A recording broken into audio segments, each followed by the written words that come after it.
దేవుని ఇష్టం మనిషికి కష్టమా? కొంచెం జాగ్రత్తగా ఈ మొదటి అంశాన్ని ఆలోచిస్తే, దేవుణ్ణి మేము నమ్మాము అని చెబుతున్న వారు సహితము దేవుడి ఇష్టానికి ఎంత దూరంలో ఉండిపోయారో,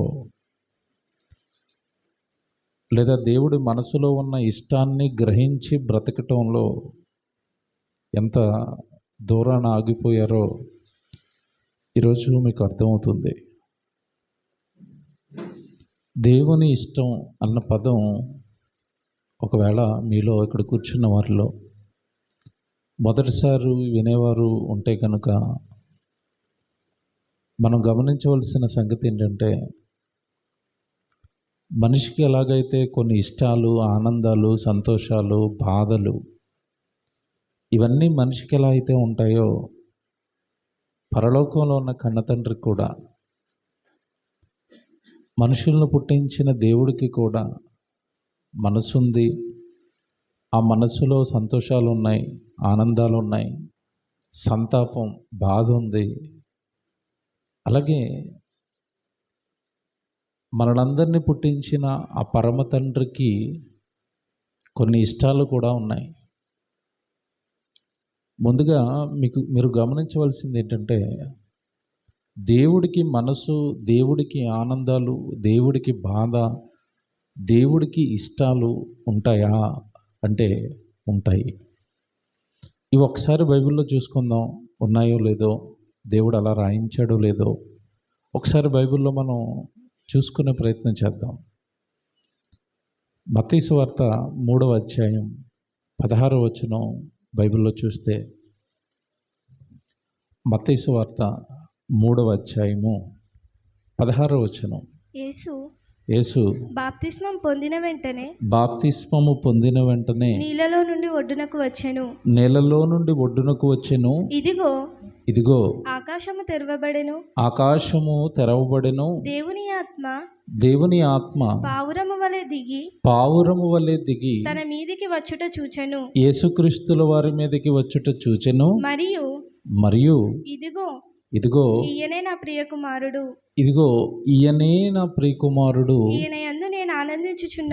ఈయన యందు నేను ఏం చేస్తున్నాను? ఆనందిస్తున్నాను. ఎవరి స్వరం ఇది? తండ్రి స్వరం, తండ్రి మాట, పరలోకంలో ఉన్న దేవుడి మాట. భూమి మీదకు పంపించిన తన కుమారుని పట్ల, యేసుక్రీస్తుల వారి పట్ల ఆయనకున్న సంతోషాన్ని తెలియచేస్తున్న సందర్భం ఇది. మనం చాలాసార్లు చదువుకున్నాం. అయితే మిమ్మల్ని ఇక్కడికి ఎందుకు తీసుకొచ్చాను అంటే, మీకు తెలిసిన సందర్భమే.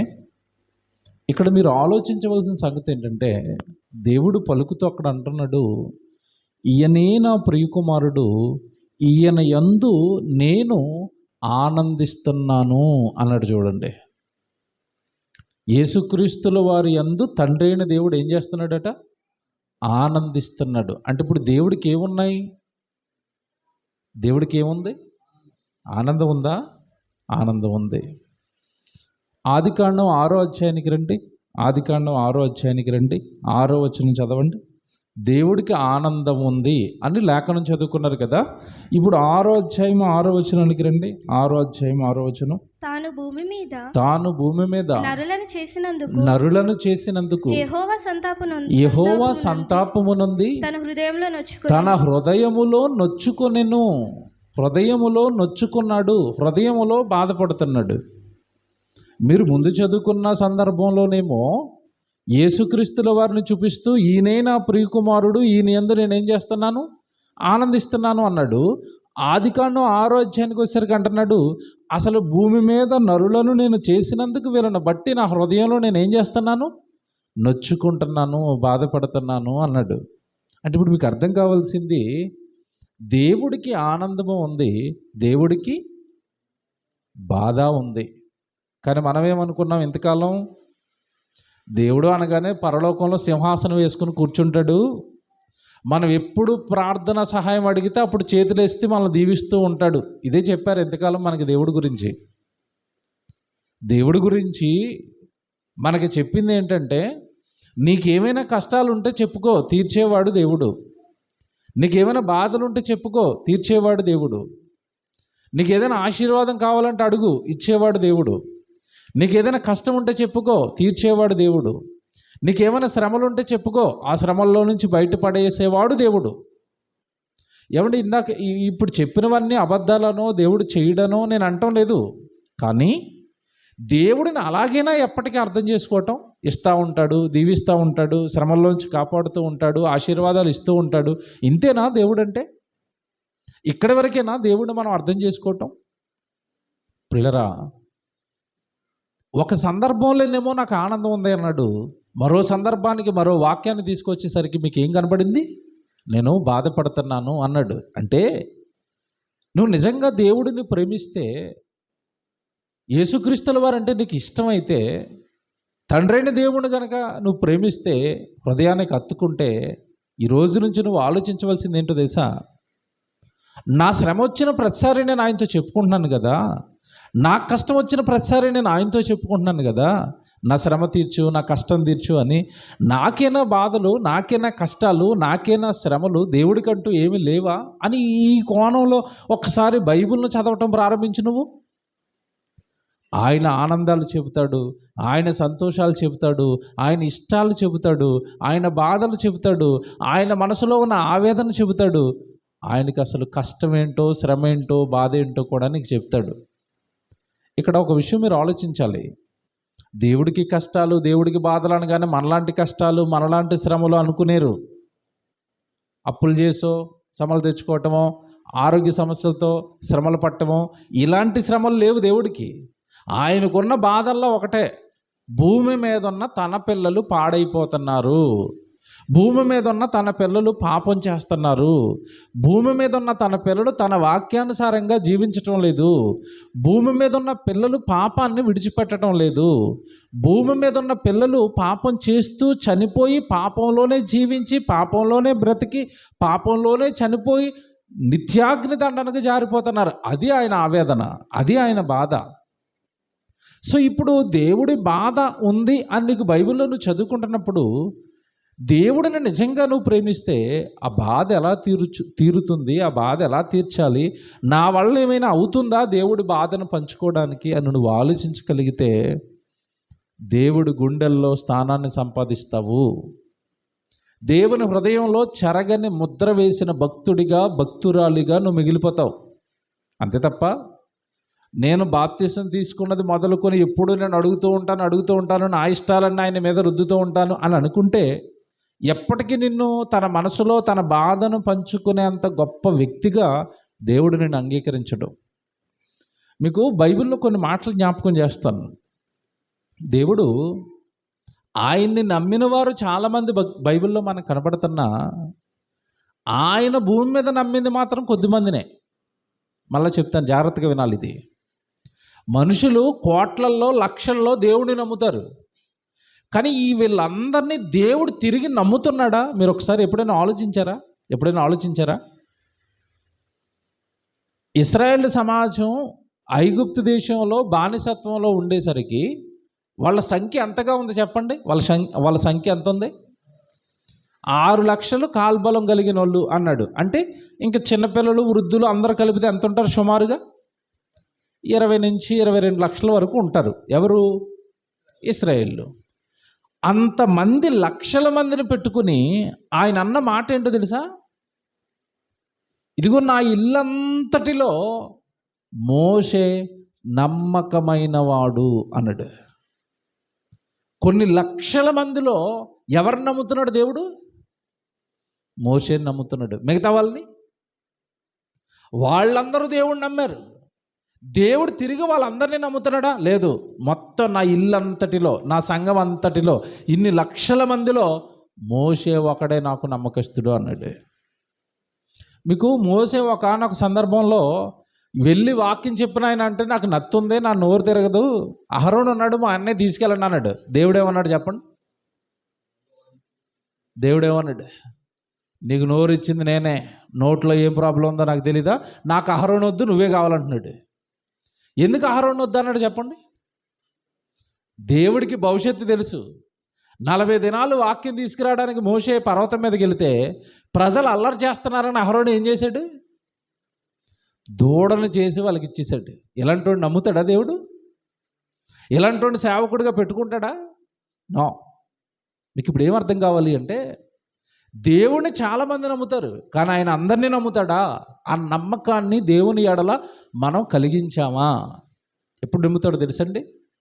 ఆయన్ని విడిచిపెట్టకుండా ఎన్ని శ్రమలు వచ్చినా, ఆయన సన్నిధిని విడిచిపెట్టకుండా, ఆయన వాక్యాన్ని విడిచిపెట్టకుండా, ప్రార్థన విడిచిపెట్టకుండా, ఆయన పని జరుగుతున్నప్పుడు పని నుండి తప్పించుకోకుండా, ఆయనకి ఇవ్వగలిగిన శక్తి నీ దగ్గర ఉన్నప్పుడు, దేవుడు పనికి సహకారం చేయగలిగిన స్థితిలో దేవుడిని నిలబెట్టినప్పుడు, ఆ పని నుండి తప్పించుకోకుండా నీ వలనైన సహాయం దేవుడికి చేస్తూ రెగ్యులర్గా దేవుడి సన్నిధిలో ఉంటూ దేవుడే జీవితమై బ్రతికితే అప్పుడు నిన్ను కానీ నన్ను కానీ నమ్ముతాడు దేవుడు. ఊరకనే ఎవరిని పడితే వాళ్ళని నమ్మడు. మీకు ఇంకో సందర్భం జ్ఞాపకం చేస్తాను. బైబిల్లో సమూయేలు సందర్భం మీకు తెలుసు. సమూయేలు దేవుడు పిలిచాడా? ఎన్నిసార్లు పిలిచాడు? 3 సార్లు పిలిచాడు. సమూయేలుని దేవుడు పిలుస్తున్న టైంకి పక్కన ఇంకెవరో లేరా? ఉన్నారా? ఎవరున్నారు చెప్పండి? పక్కనే పడుకొని ఉన్నాడు. ఎవరు? ఎలీతో మాట్లాడుతున్నాడా? యాజకుడితో మాట్లాడ్డు. నేను ఎవరితో మాట్లాడతాను? సమూయేలుతో మాత్రమే మాట్లాడతాను. ఎందుకు? ఏలీ కుమారులు అప్పటికే పాపం చేస్తున్నారు, యాజకులుగా మారిపోయి.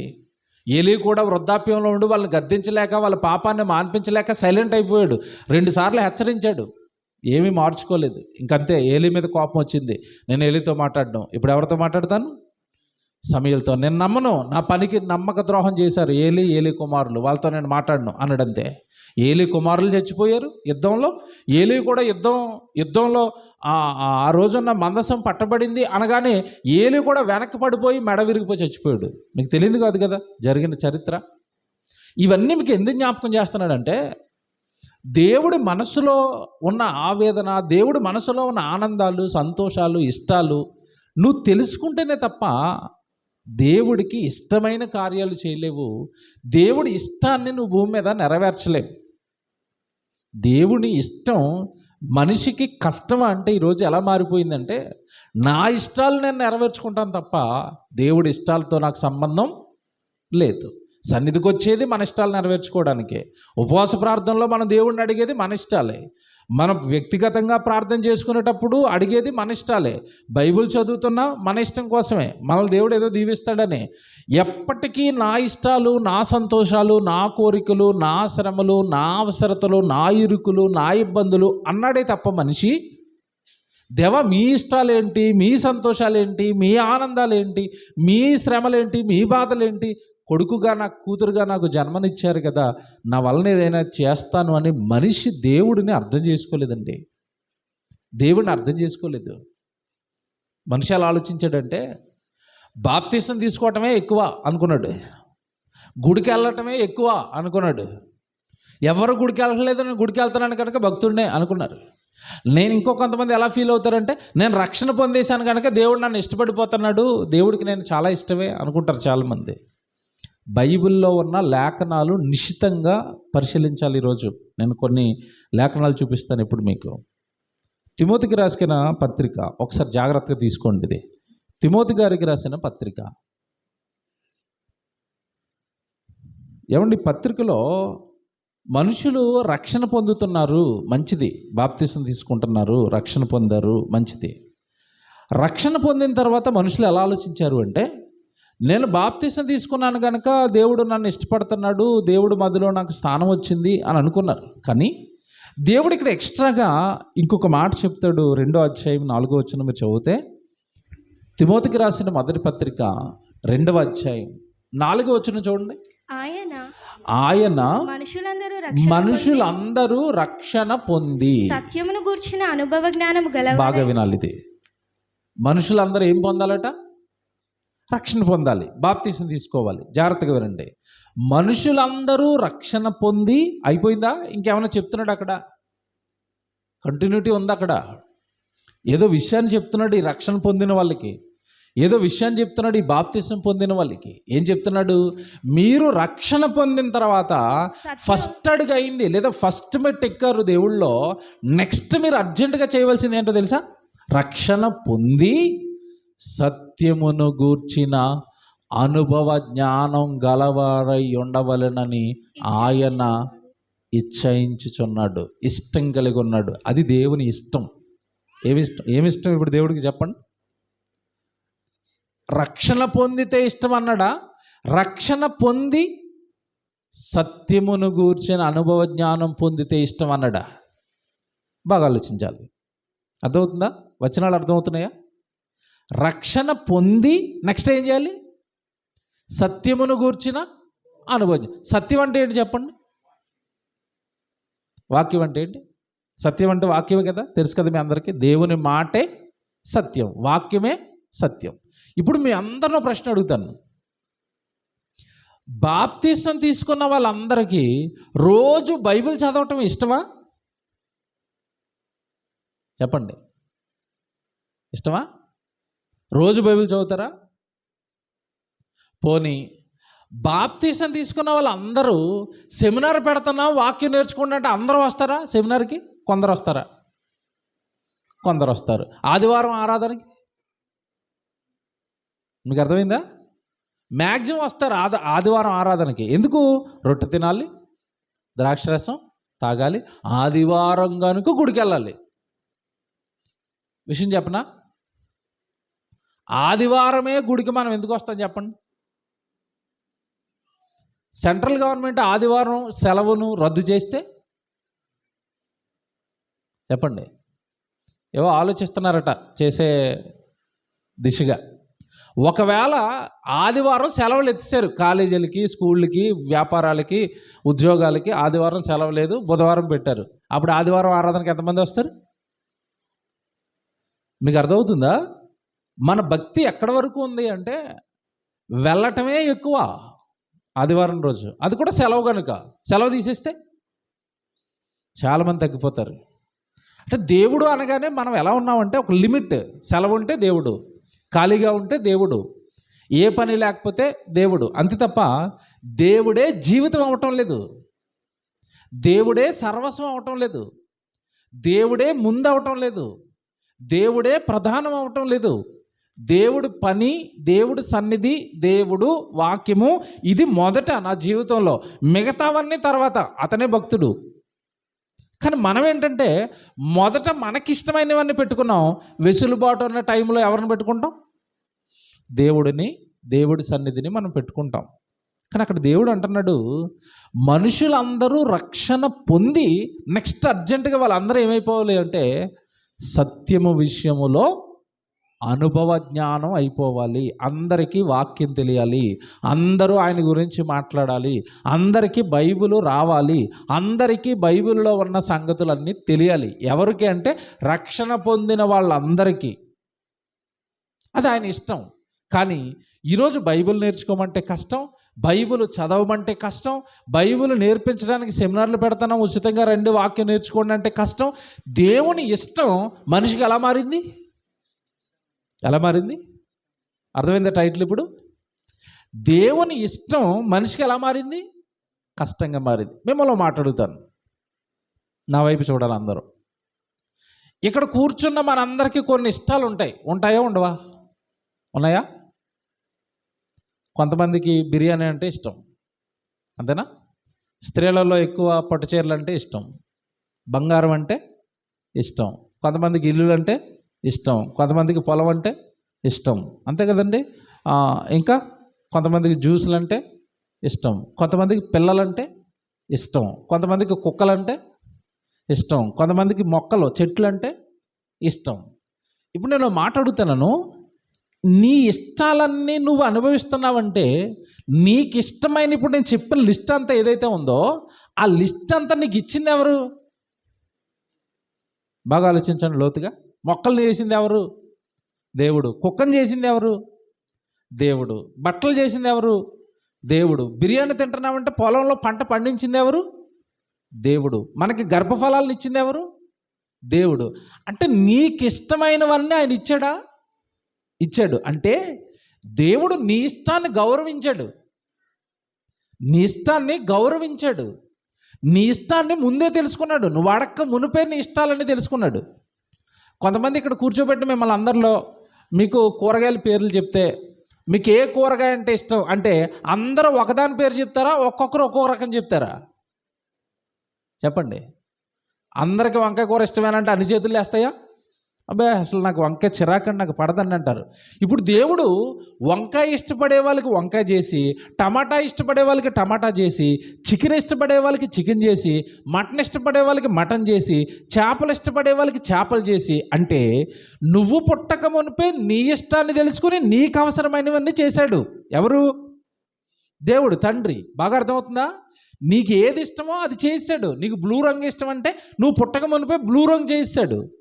నీకు ఎరుపు రంగు అంటే ఇష్టం అంటే నువ్వు పుట్టక మునిపే ఎరుపు రంగు చేయిస్తాడు.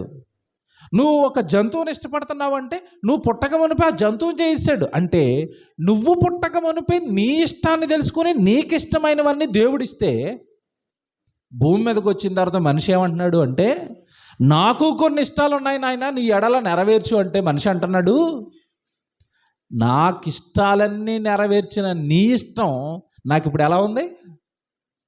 కష్టంగా ఉంది. ఏమన్నా బాగుందండి? ఇది బాగుందా?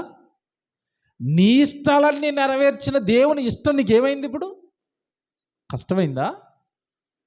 కష్టమైందా? అమ్మ నాన్నలు పిల్లల్ని చిన్నప్పటి నుంచి కష్టపడి పెంచుతారండి.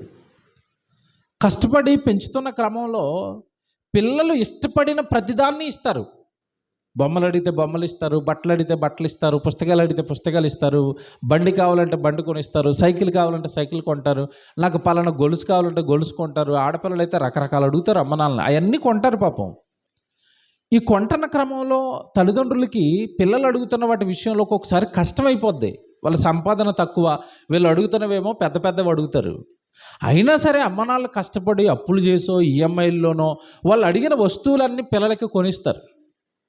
ఎందుకు కొనిస్తున్నారు అంటే, పిల్లల ఇష్టాన్ని తల్లిదండ్రులు ఏం చేస్తున్నారు? గౌరవించారు. పిల్లలు కదా, అడిగింది ఇవ్వకపోతే ఏమవుతారో, మనసులో నొచ్చుకుంటాడేమో, సరిగా అన్నం తిండేమో, సరిగా చదువుకోడేమో, సరిగా నిద్రపోడేమో, వాడికి ఇష్టమైంది ఇవ్వకపోతే వాడు మనసు బాగోదేమో. చూసారండి? అలాగే పరలోకంలో కన్న తండ్రి కూడా మనకిష్టమైనవి ఇవ్వకపోతే మనం బాగోవేమోనని మనకిష్టమైనవన్నీ ఆయన ఇచ్చాడా? ఆదాముని చేశాడు, జంతువులు చేశాడు, మొక్కల్ని చేశాడు, ఏదైనా తోటలో పెట్టాడు. ఆదాము ఎలా ఉన్నాడట? హ్యాపీగా ఉన్నాడా? వానికి సాటి అయిన సహాయము అంటే ఫుల్ఫిల్గా లేదు. ఆదాము లైఫ్ ఏదో ఒంటరిగా ఉన్నాడు. అప్పుడు ఎవరినిచ్చాడు? భార్యనిచ్చాడు, అవ్వమ్మనిచ్చాడు. ఇద్దరు కలిసి ఉండండి హ్యాపీగా అన్నాడు. చూసారా? కొడుకు ఒంటరిగా ఉంటే చూడలేకపోయాడు, భార్యనిచ్చాడు, పిల్లల్నిచ్చాడు, కుటుంబాన్ని ఇచ్చాడు. దేవుడండి. ఈరోజు మనిషికి భూమి మీద మనిషి అనుభవిస్తున్న సుఖాలు సంతోషాలు దేని యొక్క మూలానికి వెళ్ళిపోయినా ఎవరు కనబడతారు అంటే దేవుడే కనబడతాడు. పిల్లలు నీకు ఉన్నారు కాబట్టి నువ్వు సంతోషంగా ఉన్నావు. పిల్లలు లేని వాళ్ళని అడుగు, వాళ్ళు ఎన్ని గుడులు తిరుగుతారు, ఎన్ని మొక్కులు మొక్కుతున్నారు, ఎన్ని హాస్పిటల్కి తిరుగుతున్నారు పిల్లల కోసం. అంటే నువ్వు ఆనందంగా ఉండడానికి నీ గర్భాన్ని పండించి గర్భఫలాన్ని దేవుడు బహుమానంగా ఇచ్చాడే. అంటే నీ ఇష్టాలు దేవుడు అడుగడుగున గౌరవించి నీకు ఇష్టమైనవన్నీ దేవుడిచ్చాడు. నీ ఇష్టాలన్నీ నెరవేర్చాడు.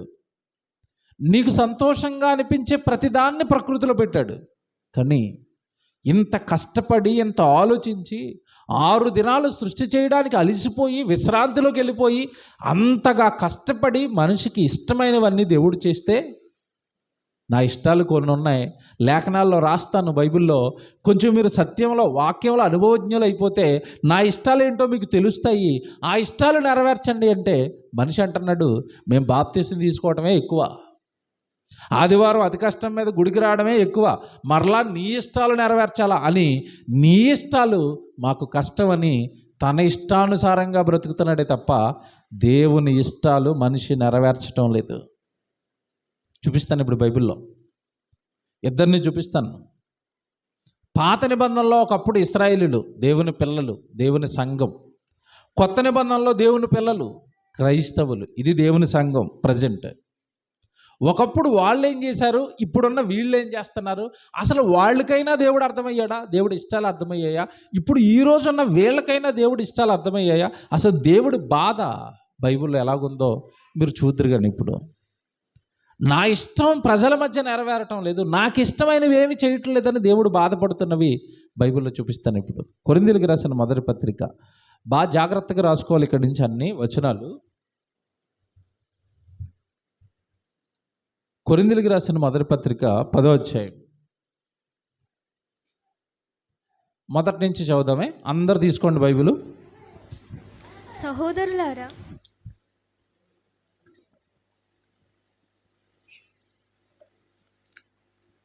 ఇది జాగ్రత్తగా ఆలోచించండి.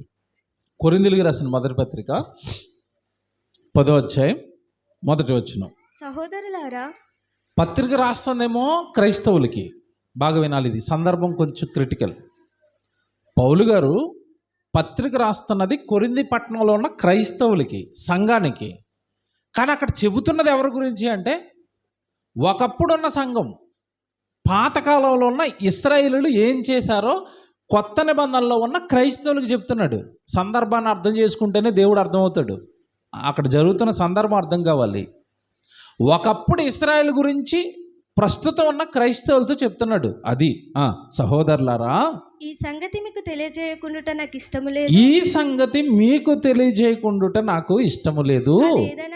అదేదనగా మన పితరులందరూ మేఘము క్రిందను ఉండిరి, వారందరూ సముద్రములో నడిచిపోయిరి, అందరూ మోషేను బట్టి మేఘములోను సముద్రములోను బాప్తిస్మము పొందిరి. ఆగండి, ఇది ఎవరి గురించి చెప్తున్నాడని చెప్పాను ఇందాక, ఇశ్రాయేలు గురించి. ఆ ఇశ్రాయేలీల్లో ఉన్న వాళ్ళందరూ ఏం పొందేశారట? ఏం పొందారు?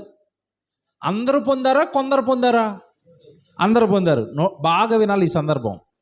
ఎలా పొందారు? బాప్తిస్మము అనగానేనండి రక్షించేది అని అర్థం. రక్షణ వచ్చింది మనకి బాప్తిస్మం ద్వారా. ఆ రోజు వాళ్ళకి ఎలాగ వచ్చింది రక్షణ అంటే, ఎర్ర సముద్రాన్ని చీల్చి రక్షించాడు, పగలు మేఘస్తంభాన్ని పెట్టి రాత్రి అగ్నిస్తంభాన్ని పెట్టి వాళ్ళని దేవుడు ఏం చేశాడు? రక్షించాడు. అంటే వాళ్ళందరూ రక్షణ పొందినోళ్ళేనా? రక్షింపబడినోళ్ళేనా? రక్షింపబడినోళ్ళే. బాగా వినాలి. బాప్తిస్మం పొందినోళ్ళే. బాగా వినాలి. 2వ వచనం మళ్ళీ చదువుతాను. 2వ వచనం, అందరూ అన్నాడు చూడండి. 2వ వచనం బాగా అంటలేని చేసుకోవాలా. అందరూ మోషేను బట్టి మేఘములోను సముద్రములోను బాప్తిస్మము పొందిరి, అంటే రక్షించబడ్డారు. బాప్తిస్మాలు అయిపోయినాయి. నెక్స్ట్, అందరూ ఆత్మ సంబంధమైన ఒకే పానీయమును పానము చేసిరి. మనం ఈరోజు ఎలాగైతే క్రీస్తు రక్తాన్ని అందరం పానం చేస్తున్నామో, త్రాగుతున్నామో, వాళ్ళు కూడా ఒకే పానం చేశారు. నెక్స్ట్, అందరూ ఆత్మ సంబంధమైన ఒకే ఆహారము భుజించిరి. అంతే కదండి. వాళ్ళందరూ తిన్న ఆహారం ఏంటి ఆ రోజు? మన్నా. ఈరోజు మనం అందరం కూడా ఒకే చోట విందు చేస్తాం. ఆదివారం మనం కూడా తింటున్నాం. ఏం తింటున్నాం అంటే ప్రభు యొక్క శరీరము, ప్రభు యొక్క రక్తము. మనము విందు చేసుకుంటున్నాం, మనము తింటున్నాం ఒకే ఆహారం. వాళ్ళు కూడా సేమ్ ఒకే ఆహారం తిన్నారు. నెక్స్ట్, అందరూ ఆత్మ సంబంధమైన ఒకే పానీయము పానము చేసిరి. అందరూ ఆత్మ సంబంధమైన ఒకే పానీయము పానము చేసిరి. ఏలయనగా తమను వెంబడించిన ఆత్మ సంబంధమైన బండలోనిది త్రాగిరి. ఆ బండ క్రీస్తే. ఆ రోజు వాళ్ళకి నీళ్ళు ఇచ్చాడు, ఈ రోజు మనకి రక్తం ఇచ్చాడు. క్రీస్తే. బాగా వింటున్నారా? ఆ రోజు వాళ్ళని వెంబడించి వాళ్ళని రక్షించింది క్రీస్తే, వాళ్ళకి తోడుగా ఉన్నది క్రీస్తే. ఈరోజు మనకి రక్తం ఇచ్చి, ఆయన ప్రాణాన్ని ఇచ్చి, ఆయన దేహం ఇచ్చి మనల్ని రక్షించి మనల్ని కాపాడుతున్నది కూడా క్రీస్తే. Very good. తర్వాత అయితే ఎందుకు చెప్తున్నాడు పౌలు గారు ఈ సందర్భాన్ని ఇప్పుడు మనకి చెప్తున్నాడు? అయితే వారిలో అండర్లైన్ చేసుకోవాల్సిన వచనం ఇది, 5వ వచనం. అయితే వారిలో ఎక్కువ మంది దేవునికి ఇష్టలుగా ఉండకపోయిరి. ఏమన్నా అందరి బైబిల్లో ఉందా ఇది? నా బైబిల్లో ఉందా? చెప్పాలి. అందరి బైబిల్లో ఈ వచనం ఉందా అన్న వాళ్ళు చేయొద్దని. అందరి బైబిల్లో ఉందా? ఇప్పుడు నాకు ఇక్కడ డౌట్ ఏంటంటే, ఇంతకాలం మనం ఎలా ఆలోచించామంటే, నేను బాప్తిస్మం తీసేసుకున్నాను కనుక దేవుడు నన్ను ఇష్టపడుతున్నాడు అని అనుకున్నాం మనం. ఇప్పుడు ఈ పైన చెప్పబడిన లిస్ట్ అంతా బాప్తిస్మం తీసుకోనోళ్ళే. అందులో ఎక్కువ మంది దేవునికి ఇష్టలుగా లేరట. అంటే ఇప్పుడు మనకేమర్థం అవ్వాలి? సరే, మూలానికి వెళ్తే ఎక్కడో మన భక్తి మీద మనకే డౌట్ వేస్తుంది. నేను బాప్తీసం తీసేసుకున్నాను కనుక దేవుడు నన్ను ఇష్టపడుతున్నాడు అని మనం అనుకున్నాం. వాళ్ళు బాప్తీసం తీసుకున్నారట, అందులో ఎక్కువ మంది ఆయనకి ఇష్టలుగా లేరు. ఎందుకు? బాప్తిస్మం తీసేసుకుంటే ఇష్టపడిపోతాడు, నేను దేవుడికి ఇష్టం అయిపోయాను అనుకున్నది భ్రమ. ఎందుకంటే ఇందాక ఒక వచనం చదివించాను మీతో, మీరు రక్షణ పొంది నెక్స్ట్ సత్యమును గూర్చిన అనుభవ జ్ఞానం గలవారైతేనే ఆయనకి ఇష్టలు. వాక్యం మీరు బాగా నేర్చుకుని, దేవుడిని మీరు బాగా అర్థం చేసుకుని, ఆయన ఇష్టాలు అర్థం చేసుకుని, ఆ ఇష్టాలను మీ జీవితంలో నెరవేర్చినాడు మాత్రమే మీరు ఇష్టలు. నేను బాప్తిసం తీసేసుకున్నాను కదా, నేను దేవునికి కుమారుని అయిపోయాను, దేవుని కుమార్తెను అయిపోయాను, నేను రక్షణ పొందేశాను, దేవుడికి నేను ఇష్టండే, నేను ఏం చేసినా పర్వాలేదు. ఈ ఆలోచనలు మంచివి కాదండి. ఇది మూఢభక్తి. మళ్ళీ చెప్తున్నాడు, ఇది మూఢభక్తి. మూఢ నమ్మకాలు అంటారు కదా, ఇది కూడా ఒక మూఢభక్తి. రక్షణ పొందితే నువ్వు జస్ట్ ఒక మెట్టెక్కి దేవుళ్ళలోకి వచ్చావు అంతే.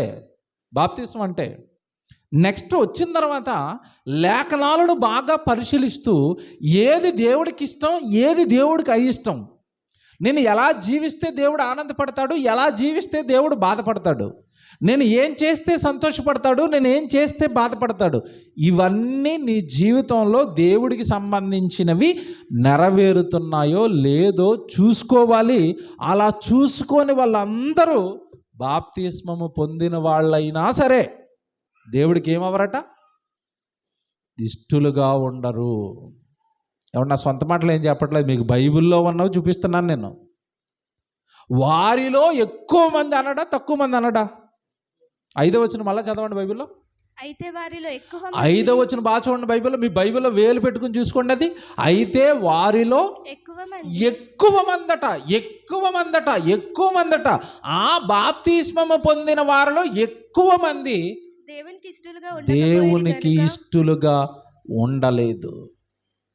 ఒకప్పుడు ఇశ్రాయేలు బాప్తిసం తీసుకున్నారు, అందులో ఎక్కువ మంది దేవునికి ఇష్టలుగా లేరట. అందరూ బాప్తిసం పొందిన వాళ్ళే. మనమేమనుకున్నాం ఇంతకాలం అంటే, బయట ఉన్న అన్ని జనులను దేవుడు ఇష్టపడ్డు, నేను ప్రభులోకి వచ్చాను కనుక బాప్తిసం తీసేసుకున్నాను కనుక నన్ను ఇష్టపడుతున్నాడు దేవుడు అని అనుకున్నాం. కానీ పాయింట్ ఏంటంటే, నువ్వు బాప్తిస్మము తీసేసుకున్నంత మాత్రాన, రక్షణ తీసేసుకున్నంత మాత్రాన ఇష్టపడిపోడు. పొందిన తర్వాత ఆయన ఇష్టాలు ఏంటో తెలుసుకుని నెరవేరిస్తే అప్పుడు నిన్ను కానీ నన్ను కానీ దేవుడు ఇష్టపడతాడు. నేను చూపిస్తాను బయటికి వెళ్ళేసరికి. ఇప్పుడు ఇంతకీ వీళ్ళు దేవుడు ఎందుకు ఇష్టపడటం లేదు? రక్షణ పొందిన వాళ్ళు కదా, దేవుడుని వెంబడించి అరణ్య మార్గంలో ప్రయాణాలు చేసిన వారు కదా, వాళ్ళందరికీ ఒక నాయకుడు ఉన్నాడు కదా మోషే, వాళ్ళందరికీ ఒక ధర్మశాస్త్రం ఉంది కదా, వాక్యం ఉంది కదా, వాక్యం చెప్పే సేవకుడు ఉన్నాడు కదా, సంఘంగా రక్షణ పొందారు కదా. మరి వీళ్ళని ఎందుకండి దేవుడు ఇష్టపడలేదు? ఏంటి వీళ్ళలో ఉన్న లోపాలు? వీళ్ళు ఏం చేశారు? అసలు వీళ్ళని దేవుడు ఇష్టపడకపోవడానికి గల కారణాలు ఏంటి? రక్షణ పొందిన వాళ్ళని సైతం దేవుడు మీరు నాకు ఇష్టలుగా లేరు అని మాట్లాడడానికి ఏం జరిగింది అనేది చరిత్రలోకి వెళ్ళాలి. ఇప్పుడు అసలు వీళ్ళు ఏం చేశారో చరిత్రలోకి వెళ్ళాలి. అలాంటివి మన జీవితంలో ఏమైనా ఉంటున్నాయేమో చూసుకోవాలి. అప్పుడు వాళ్ళని ఇష్టపడని దేవుడు అలాంటి కార్యక్రమాలే మన జీవితంలో ఉంటే, రక్షణ పొందినా సరే మనల్ని కూడా దేవుడు ఏం చేయడు? అర్థమవుతుందా? లేఖనాలను ఇలా పరిశీలించుకోవాలి, వచనాలను ఇలా అర్థం చేసుకోవాలి, వచనాలను మన ఆత్మీయ జీవితానికి ఇలా అన్వయించుకోవాలి. అప్పుడు కానీ దేవుడు కోరుకున్న భక్తి మన జీవితంలో ఏర్పడదు. దేవుడు కోరుకున్నట్టుగా మనం ఎదగలేం. దేవుడు కోరుకున్నవి మన జీవితంలో చేయలేం. వాక్యాన్ని మన హృదయానికి అన్వయించుకోవాలి, మన జీవితానికి అన్వయించుకోవాలి. నా కోసమేనా ఇది రాయబడింది? నాలో ఏమైనా ఈ లోపాలు ఉన్నాయా? అసలు దేవుడు వాళ్ళని ఎందుకు ఇష్టపడలేదు ఆ రోజు? చూతారు 5వ వచనం పూర్తిగా. అయితే వారిలో ఎక్కువ మంది ఆయనకి ఇష్టలుగా ఉండకపోయిరి కనుక అరణ్యములో, చివరి మాట గట్టిగానండి, అరణ్యములో అంటే చంపాడా? ఎవరిని చంపాడు? అన్యజనులనా, రక్షణ పొందిన వాళ్ళనా? చెప్పండి. రక్షణ పొందిన ఇశ్రాయేలుని అరణ్యంలో ఏం చేశారట? దేవుడికి తన పర భేదాలు ఏమి ఉండవండి, పక్షపాతం ఉండదండి. ఒకరినొకలాగా ట్రీట్ చేయడు దేవుడు. అందరికీ ఒకటే అందుకే ఆయనకి పక్షపాతం ఉండదు.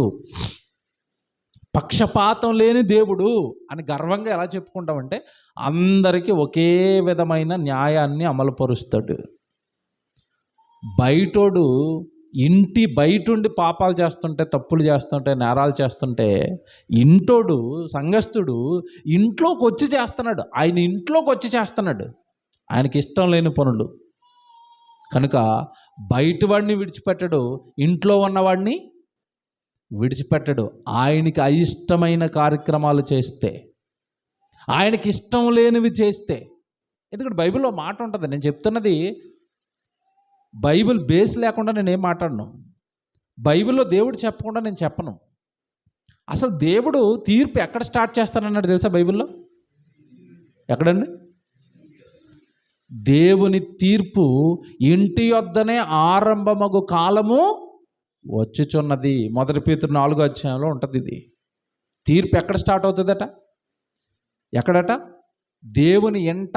చూస్తారా ఒకసారి వచ్చును? కొత్తవారు ఉంటే చూడండి ఒకసారి. పేతురు గారు రాసిన 1వ పత్రిక 4వ అధ్యాయం 17వ వచనం చూడండి. పేతురు గారు రాసిన 1వ పత్రిక 4వ అధ్యాయం 17వ వచనం. తీర్పు దేవుని ఇల్లు అనగానే సంఘం. తీర్పు దేవుని ఇంటి యొద్ద ఆరంభమగు కాలము వచ్చి ఉన్నది. అది మన యొద్దనే ఆరంభమైతే. చూసారా పేతురు గారు ఎంత క్లారిటీ ఇచ్చాడో? మన యొద్ద, రక్షణ పొందిన వాళ్ళ యొద్ద, క్రైస్తవుల యొద్ద, మన యొద్ద ఆ తీర్పు ప్రారంభమైతే, నెక్స్ట్ చూడండి అక్కడ, ఆ తీర్పు మన యొద్ద ఆరంభమైతే దేవుని సువార్తకు అవిధేయులైన వారి గతి ఏమవుతుంది?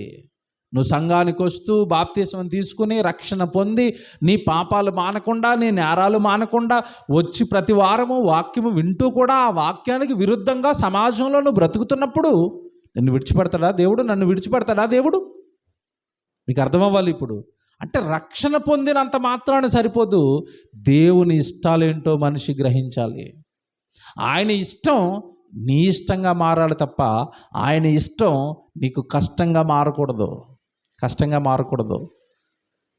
ఎవడ నిజంగా మీకు మాట చెప్తున్నాను, బైబిల్ చదవటం అంటే చాలామందికి అండి అది ఒక రకమైన భారం కింద ఉంటుంది. చదువుతారు. ఎలా చదువుతారంటే, పాస్టర్ గారు చదవమన్నారు కనుక, ఉదయాన్నే చదివితే ఆశీర్వాదం వస్తుంది కనుక. ఇంకో కొంతమందిని మీరు అడగండి, మీరు బైబిల్ అంతా చదువుతారు కదండి, ఏ గ్రంథం అంటే ఇష్టమని అడగండి. అందరూ ఏ గ్రంథం చెప్తారు చెప్పండి? కీర్తన గ్రంథం చాలా బాగుంటుంది బ్రదర్ అంటారు. ఏ గ్రంథం చదువుతారట? కీర్తన గ్రంథం. ఎందుకు? దాని ఎండ ఏముంటాయి? ఆశీర్వాదాలు, రక్షణ, నిన్ను కాపాడుతాడు, నీకు కేడము, నీకు తోడు అనగానే అది చదవగానే హాయిగా ఉంటుంది. అంతే కదండి? దీవెనలు, ఆశీర్వాదాలు ఎక్కడెక్కడ ఉన్నాయి ఆ పుస్తకాలు చదివారు తప్ప బైబిల్ మొత్తం చదివారా? ప్రకటన గ్రంథం ఎవరైనా చదువుతారా? మనకి ఎందుకంటే అది అర్థం అవుదని తలపోటండి. చూసారా? ఇప్పుడు స్కూల్కి వెళ్తున్న పిల్లల్లో కొంతమంది పిల్లలు ఇష్టంగా చదువుకుంటారు, కొంతమంది అమ్మ నాన్నలు తిడతారని చదువుతారు వీళ్ళు. అందుకే వీళ్ళు ఖచ్చితంగా పరీక్షలు ఏమవుతారు? వీళ్ళు ఫెయిల్ అయిపోతారు. ఇష్టపడి చదివినోడు పాస్ అవుతాడు. ఇప్పుడు బైబిల్ని మనం ఇష్టపడి చదవాలా? పాస్టర్ గారు చదవమంటున్నారు కాబట్టి చదవాలా? యెహోవా ధర్మశాస్త్రమునందు ఆనందించుచు దివారాత్రములు దానిని ధ్యానించువాడు. నువ్వు ధ్యానించడానికి ముందు నీకు ఏముండాలట? ధర్మశాస్త్రం పైన ఏముండాలట? ఆనందించుచు అన్నాడు. అంటే నీకు బైబిల్ అంటే ఇష్టం ఉండాలి, దేవుడి వాక్యం అంటే ఇష్టం ఉండాలి. ఇష్టంతో చదువు, బైబిల్ బాగా అర్థమవుతుంది, దేవుడి ఉద్దేశాలు బాగా అర్థమవుతాయి, భక్తి పెరుగుతుంది, ఆత్మీయ జీవితం బలపడుతుంది. నువ్వు ఇష్టపడుతూ వాక్యాన్ని చదువు. ఏమంటే చాలామందిలో ఉన్న అలవాటు అండి, ఇక్కడికి వచ్చి బైబిల్ ఓపెన్ చేయడం తప్ప ఇంట్లో బైబిల్ ఓపెన్ చేయరు. మీకు అర్థమవుతుందో లేదో? ఇక్కడ మేము కొన్ని విషయాలు మాత్రమే మీతో చెప్పగలుగుతాం, బైబిల్ అంతా చెప్పలేము. కానీ మీరు పర్సనల్గా ఇంట్లో కూర్చొని బైబిల్ చదువుతున్నప్పుడు దేవుడు మీతో చాలా సంగతులు మాట్లాడతాడు. దేవుడు మీకు చాలా సంగతులు చెప్తాడు. నువ్వు ఓన్గా ఇంట్లో కూర్చుని భక్తితో బైబిల్ చదువుకుంటే నువ్వెప్పుడు చదువుకుంటావు? ఇక్కడ ఈ మధ్యకాలంలో కొంతమంది హైటెక్ భక్తులు తయారవుతున్నారు. హైటెక్ భక్తులు అంటే ప్రతిదీ మరి టెక్నాలజీ కదండి, టెక్నాలజీ వస్తుంది కదా ప్రతిదానికి. ఒకప్పుడు ఏమండి చక్కగా బైబిల్ పట్టుకుని గుడికొచ్చేవారు. ఇప్పుడు ఏం పట్టుకుని వస్తున్నారు? బైబిల్ తయారు. బైబిల్ తేని వాళ్ళని అడగండి, బైబిల్ ఎక్కడ ఉంది బ్రదర్ అనగానే ఏం చూపిస్తాడు? ఇప్పుడు ఇందులో బైబిల్ ఒకటే ఉందా, ఇంకా చాలా ఉన్నాయా చెప్పండి? బైబిల్ ఒకటే ఉందా, చాలా ఉన్నాయా? చాలా ఉన్నాయి. ఇప్పుడు నువ్వు బైబిల్ని అందులో పెట్టావంటే అందులో ఉన్నవన్నీ పవిత్రమైనవేనా? పవిత్రమైనవేనా? బైబిల్ పైన అట్ట ఓపెన్ చేయగానే ఏమనుంటా చెప్పండి? పేరు ఏముంటుంది? పరిశుద్ధ గ్రంథం. పరిశుద్ధ గ్రంథం. పరిశుద్ధ గ్రంథాన్ని పట్టుకెళ్ళి ఎక్కడెట్టో? ఫోన్లో. ఏదో అది టెక్నాలజీ వచ్చింది, టెక్నాలజీలో నీకు ఒక ఉపయోగానికి ఏదో ప్రయాణంలో ఉన్నప్పుడు ఇంట్లో కూర్చొని బైబిల్ చదవడం వీలు పడినప్పుడు ఫోన్లో బైబిల్ చూసుకుంటూ ఓకే, కానీ ఇటు గుడికి కూడా ఫోనే. బైబిల్ తెచ్చుకోవాలి, నోట్స్ తెచ్చుకోవాలి, రాసుకోవాలి, ఇంటికి వెళ్ళాలి, మళ్ళా చదవాలి, దేవుడు నాకు బాగా అర్థం కావాలి, దేవుడికి నేను దగ్గర అవ్వాలి, దేవుడు ఉద్దేశాలు నాకు తెలియాలి, నేను బైబిల్ చదివితే దేవుడు నాతో మాట్లాడుతాడు, అది నా ఆత్మీయ జీవితానికి మేలు. ఎవరికండి ఇలా దేవుడి గురించిన ఆశ ఉంది? మీరు చెప్పండి. ఆశ ఎవరికి ఉంది ఇలాంటి ఆశ? అందుకే దేవుడి ఇష్టాలు మనిషికి అర్థం కాక వాక్యం సరిగా వినరు, బైబిల్ సరిగా చదవరు, బైబిల్ సెమినార్లు అంటే రారు, సభలు అంటే రారు, బైబిల్ తరగతులు అంటే రారు, ప్రార్థనలు అంటే రారు, ఎక్కడికి రాక సరిగా ఎక్కడ బైబిల్ చదవక దేవుడి ఇష్టాలు మనిషికి అందకపోవటం వలన, దేవుడి ఇష్టాలు ఏంటో మనిషికి సరిగా తెలియకపోవటం వలన దేవుని చేతిలో బలైపోతున్నారు మనుషులు. మీరు చదువుకున్న 5వ వచనంలో చివరి మాట, వారిలో అనేక మంది దేవునికి ఇష్టలుగా ఉండకపోయారు కనుక అరణ్యంలో దేవుడు వాళ్ళని ఏం చేశారట? సంహరించాడు. అంటే ఆయనకి ఇష్టంగా నువ్వు బ్రతకనప్పుడు, ఆయనకి ఇష్టమైనవి నువ్వు చేయనప్పుడు, నువ్వు బాప్తిస్మము తీసుకున్నా సరే దేవుడు నిన్ను ఏం చేస్తాడు? సంహరిస్తాడు, శిక్షిస్తాడు. చివరి మాట చూడండి, అక్కడ ఏమని ఉంటుందో, అరణ్యములో వారు సంహరింపబడిరి. 6వ వచనం, వారు ఆశించిన ప్రకారము మనము చెడ్డవాటిని ఆశింపకుండునట్లు ఈ సంగతులు మనకు దృష్టాంతములుగా ఉన్నవి. అంటే వాళ్ళు చేసినవి మనం చేయకూడదని దేవుడు ఇవన్నీ మనకి రాయించాడట. ఏం చేశారండి వాళ్ళు? వాళ్ళ చరిత్ర చెప్తారండి నేను. వాళ్ళు చేసిన భయంకరమైన కార్యక్రమాలు చెప్తాను మీతో. దేవుడు ఒక భయంకరమైన శ్రమలో ఉండి సుమారు 400 సంవత్సరాలు ఆ బానిసత్వంలోకి వెళ్ళిపోయి ఫరో వలన బాధింపబడుతూ, ఫరో వలన శ్రమలు పొందుతూ, ఫరో పెడుతున్న హింసలు, చిత్రహింసలు అనుభవిస్తూ తట్టుకోలేక, దేవా మమ్మల్ని కాపాడు అంటే వాళ్ళ దగ్గరికి ఎవరిని పంపించాడు? మోషేను పంపించాడు. మీకు మాట్లాడుతాను, మోషేను సేవకుడిగా వాళ్ళ దగ్గరికి పంపిస్తున్న కాలానికండి వాళ్ళు భయంకరమైన పాపాలు చేస్తున్నారు. పాపాల చిట్ట చెప్పాడు బైబిల్లో. అంటే ఐగుప్తు దేశంలో ఉన్న తర్వాత 400 సంవత్సరాలు దేవుడు లేడు, వాక్యం లేదు, ఆరాధన లేదు, గుడి లేదు, ఏమీ లేకపోవడం వలన ఆ ఐగుప్తులో ఉన్న అన్ని జనులు ఎలాంటి భయంకరమైన కార్యక్రమాలు చేస్తారో అలాంటి కార్యక్రమాల్లోనే మునిగిపోయారు వీళ్ళంతా. ఏమంటే తిమోతికి రాసిన మొదటి పత్రిక 1:8 ఉంటుంది వాళ్ళ పాపాల చిట్ట. మొదటి తిమోతి 1:8 రాసుకుని తర్వాత చదువుకుని టైం అయిపోద్ది నాకు అన్నీ చెప్పడానికి. తిమోతి గారికి రాసిన మొదటి పత్రిక 1:8 చదివితే వాళ్ళు చేస్తున్న భయంకరమైన పాపాల చిట్టా ఉంది. అంటే మోషే గారిని వాక్యం ఇచ్చి వాళ్ళ దగ్గరికి పంపించే కాలానికి వాళ్ళ బ్రతుకులు అంతటి భయంకరమైన చీకటిలో, పాపపు కోపంలో కూరుకుపోయి ఉన్నాయి. పురుష సంయోగులు అంటాడు, మాతృహంతకులు అంటాడు, పితృహంతకులు అంటాడు. వాళ్ళు చేసిన ఘనకార్యాలన్నీ చెబుతున్నాడు. అంటే పురుషులతో పురుషులు పోతున్నారు, స్త్రీలతో స్త్రీలు పోతున్నారు, తండ్రిని చంపేస్తున్నారు, తల్లిని చంపేస్తున్నారు. ఇక తన పరా భేదాలు లేకుండా భయంకరమైన వ్యభిచారాలు, దొంగతనాలు, నేరాలు, నరహత్యలు, అసలు ఎంతటి పాపం చెప్పాలో అంతటి పాపంలోకి వాళ్ళు వెళ్ళిపోయారు. అలాంటి వాళ్ళ దగ్గర పంపించాడండి మోషేని విడిపించి తీసుకురావడానికి. ఆ విడిపించేటప్పుడు ఏమైనా మామూలుగా విడిపించటం జరిగిందా అంటే ఎన్నో శ్రమలు, ఎన్నో కష్టాలు, ఎన్నో అద్భుతాలు, ఎన్నో మహత్కార్యాలు, ఎన్నో సూచక క్రియలు వాళ్ళ కళ్ళ ముందు ఐగుప్తు దేశంలో చేసి వాళ్ళందరినీ విడిపించి తీసుకుని వచ్చాడు మోషే గారి ద్వారా. మీకు తెలియదు కాదు. అలా వచ్చిన కొంత కాలానికి వాళ్ళు చేసిన పనులు ఏంటో చెప్తాను, వాళ్ళు ఎలాంటి చేష్టలు చేస్తున్నారో చూపిస్తాను. సంఖ్యాకాండం తీయండి ఒకసారి. సంఖ్యాకాండం 11వ అధ్యాయం 4వ వచనం చూడండి బైబిల్లో. విడిపించి తీసుకొస్తున్నప్పుడు అరణ్య మార్గంలో వాళ్ళు ఎలాంటి పాపాలు చేస్తున్నారో చూడండి. వారి మధ్యనున్న మిశ్రిత జనము వారి మధ్యనున్న మిశ్రిత జనము మాంసాపేక్ష అధికముగా కనపరచగా ఇశ్రాయేలీయులను మరలా ఏడ్చి మాకెవరు మాంసం పెట్టెదరు. చూసారండి, ఏం కావాలట? ఏం కావాలో అడుగుతున్నారండి. మాకెవరు మాంసము పెట్టెదరు అంటే అర్థం ఏంటి? మాకు ఎవరు పెడతారు ఇప్పుడు మాంసం? పిల్లలు మీ ముందే కూర్చొని, మీ ఇంట్లో మీ ముందే కూర్చొని నాకు ఎవరు కొంటున్నారులే బట్టలు అన్నారు అనుకోండి, మీకు ఎలాగుంటుంది మనసులో? మీకు అర్థమైందా? నాకు ఎవరు కొంటారు బట్టలు, నాకు ఎవరు కొంటారు పుస్తకాలు, నాకు ఎవరు వండుతున్నారు రోజు అన్నం అంటున్నారు అనుకోండి పిల్లలు, మనకి ఎలా ఉంటుంది?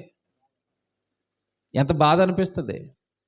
రోజు అమ్మ చేస్తుంది, రోజు నాన్న కొంటున్నాడు, అమ్మ నాన్నల ముందే కూర్చుని మాకు ఎవరు చేస్తారు అన్నారు అనుకోండి పిల్లలు, ఎంత కోపం వస్తుందండి. ఐగుప్తు దేశంలో నుండి విడిపించి తీసుకుని వచ్చాడు దేవుడు, చక్కగా మంచి భోజనం పెడుతున్నాడు, మన్నా మధ్యలో ఏం కావాలంటే వీళ్ళకి? మాకెవరు మాంసం పెట్టెదరు. ఇక్కడ ఒక విషయం మీరు చదవాలి, 4వ వచనంలో, వారి మధ్యనున్న మిశ్రిత జనము మాంసాపేక్ష అధికముగా కనపరచక ఇశ్రాయేలీయులందరూ మరలా ఏడ్చి ఏం చేస్తున్నారట? ఏడ్చి దేనికి ఏడుతున్నారు? ఎండ తగిలేస్తుందా?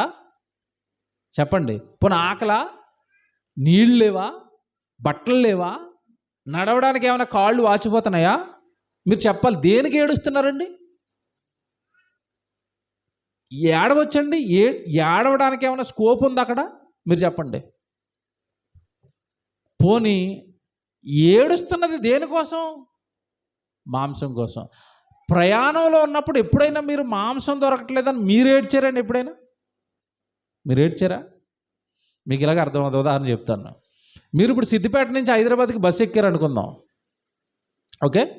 బస్సు ఎక్కినప్పుడు ప్రయాణంలో ఉన్నప్పుడు మీ ఆలోచనలు అన్నీ ఏముంటాయి చెప్పండి? బస్సు త్వరగా వెళ్ళిపోతే బాను, హైదరాబాద్లో దిగిపోయి మన చుట్టాల ఇంటికో మన బంధువుల ఇంటికో మేము త్వరగా వెళ్ళిపోవాలి. ఇది ఉంటుందా?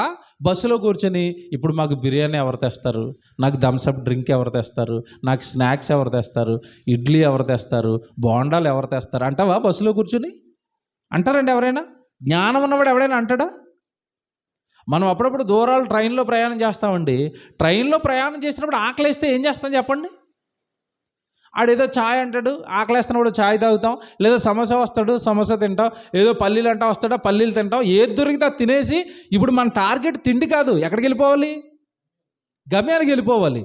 వీళ్ళు ప్రయాణంలో ఉన్నప్పుడు ప్రయాణం అయిపోతే బాగును అని అనుకోవాల్సిన వాళ్ళు ఏమడుగుతున్నారు దేవుణ్ణి? మాకెవరు మాంసం పెడతారు? రోజు పెడుతున్న మన్నా అదే మామూలు ఆహారం కాదు, దేవదూతల ఆహారం అన్నాడు దేవుడు.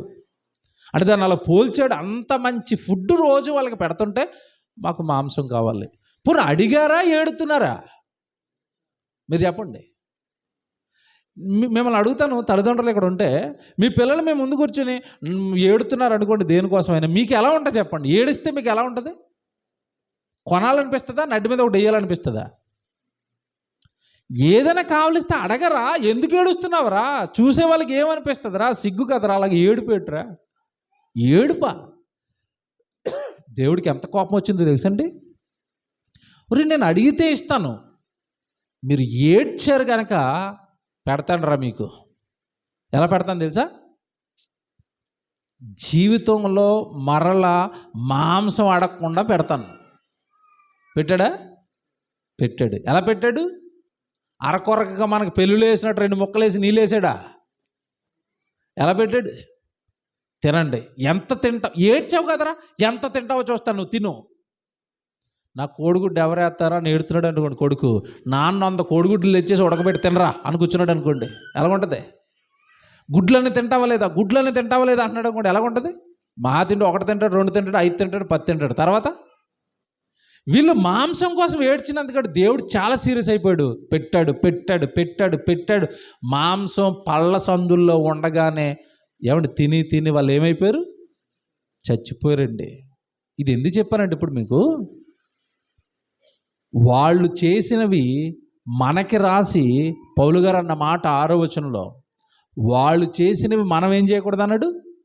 చేయకుండా ఉండడానికే వాళ్ళకి జరిగినవన్నీ దృష్టాంతములుగా దేవుడు మనకి పౌలు గారి ద్వారా క్రైస్తవ్యానికి రాయించాడు. నేను ఇప్పుడు మిమ్మల్ని అడిగేది ఏంటంటే, ప్రయాణంలో ఉన్నప్పుడు ఆహారం పెడుతున్నప్పుడు అంతా సజావుగా జరుగుతున్నప్పుడు బట్టలు ఇస్తున్నాడు, బట్టలు మాయటం లేదు, ప్రయాణం చేస్తే కాళ్ళు వాచిపోవటం లేదు, చెప్పులు అరిగిపోవటం లేదు, ఎండ తగలకుండా ఏమండి సూర్యుడు ఎండ తగలకుండా మేఘస్తంభం పెట్టాడు, రాత్రిపూట ప్రయాణం అయితే చలి తగలకుండా అగ్నిస్తంభం వేస్తున్నాడు. అడవి కనుక ఏమి హాని చేయకుండా అగ్ని వేడిలో అగ్ని వెలుగులో తీసుకుని వెళుతున్నాడు. ఎంత కంటికి రెప్పలా కాపాడుతుంటే దేవుడి మీద అలాగే ఏడ్చి ఆయన్ని బాధ పెట్టొచ్చా? మీరు చెప్పండి, పెట్టొచ్చా? పెట్టకూడదు. ఇప్పుడు మన గురించి చెప్పనా? దేవుడు మనకి చక్కటి కుటుంబాలు ఇచ్చాడు, చక్కగా వాక్యం ఇచ్చాడు, సంఘాన్ని ఇచ్చాడు, మంచి సత్య వాక్యాన్ని ఇచ్చాడు. మనకి ఏంటి చెప్పండి ఈరోజు కొదువ? ఏం కొదువ ఉంది? మనం చక్కగా మన పిల్లలందరూ వాక్యంలో ఉంటున్నారు, మన కుటుంబం అంతా రక్షణలో ఉంది. దీనిని బట్టి దేవుడికి ఎన్నో స్తోత్రాలు చెబుతూ దేవా స్తోత్రం, దేవా స్తోత్రం, మమ్మల్ని చక్కగా మీ రక్షణలో ఉంచారు, మీ వాక్యాన్ని ఇస్తున్నారు, మీ సత్యవాక్యాలు ఉంచారు, మీ పనిలో ఉంచారు, దేవా వందనాలు, దేవా స్తోత్రాలు అని చెప్పవలసిన వాళ్ళు ఇప్పటికీ చాలామంది ఏం చేస్తారు తెలుసండి? గుడికి వచ్చారంటే స్టార్ట్ చేస్తారండి ఏడుపు. దేనికోసం ఏడుపు? దేనికోసం? మా ఇంటోళ్ళు మారటం లేదు తండ్రి, మా వెనకాల ఇంటోళ్ళు, అందుకే ఏడుతారా? చెప్పండి, దేనికి ఏడుతున్నారు చెప్పండి? క్రైస్తవులు ప్రార్థనలు వేసి సన్నిధిలో దేనికి ఏడుతారు? మా ఓడికి ఉద్యోగం ఎప్పుడు ఇస్తావు ప్రభా, ఉన్న చిన్న ఉద్యోగం సరిపోవట్లేదు ప్రభా, పెద్ద ఉద్యోగం ₹1,00,000 జీతం ఉండే ఉద్యోగం కావాలి ప్రభా, దానికి ఏడుపు. ఇప్పుడు ఏడవటం లేదా క్రైస్తవులు? నేను మిమ్మల్ని అడుగుతున్నాను. ఒకప్పుడు బైబిల్లో ఉన్న భక్తులు ఏటి విషయాల్లో ఏడ్చారో ఆ ఏడుపులు ఏమైనా ఉన్నాయా? లేదు. పర్సనల్గా గొంతెమ్మ కోరికలు గొంతు నిండా నింపుకుని, లోకాన్ని చూసి లోకంలో ఉన్న దురాశలన్నీ నింపుకుని, అవి దేవుడి సన్నిధిలోకి వచ్చి ఏడుపు. కొంతమందిని అయితే అమ్మ బాబో ఏడుపండి. యేసుప్రభు సిలువ వేస్తుంటే ఏడుస్తున్నారు స్త్రీలు. ఏమన్నాడు చెప్పండి? యేసుప్రభు ఏడవమన్నాడా వద్దన్నాడా?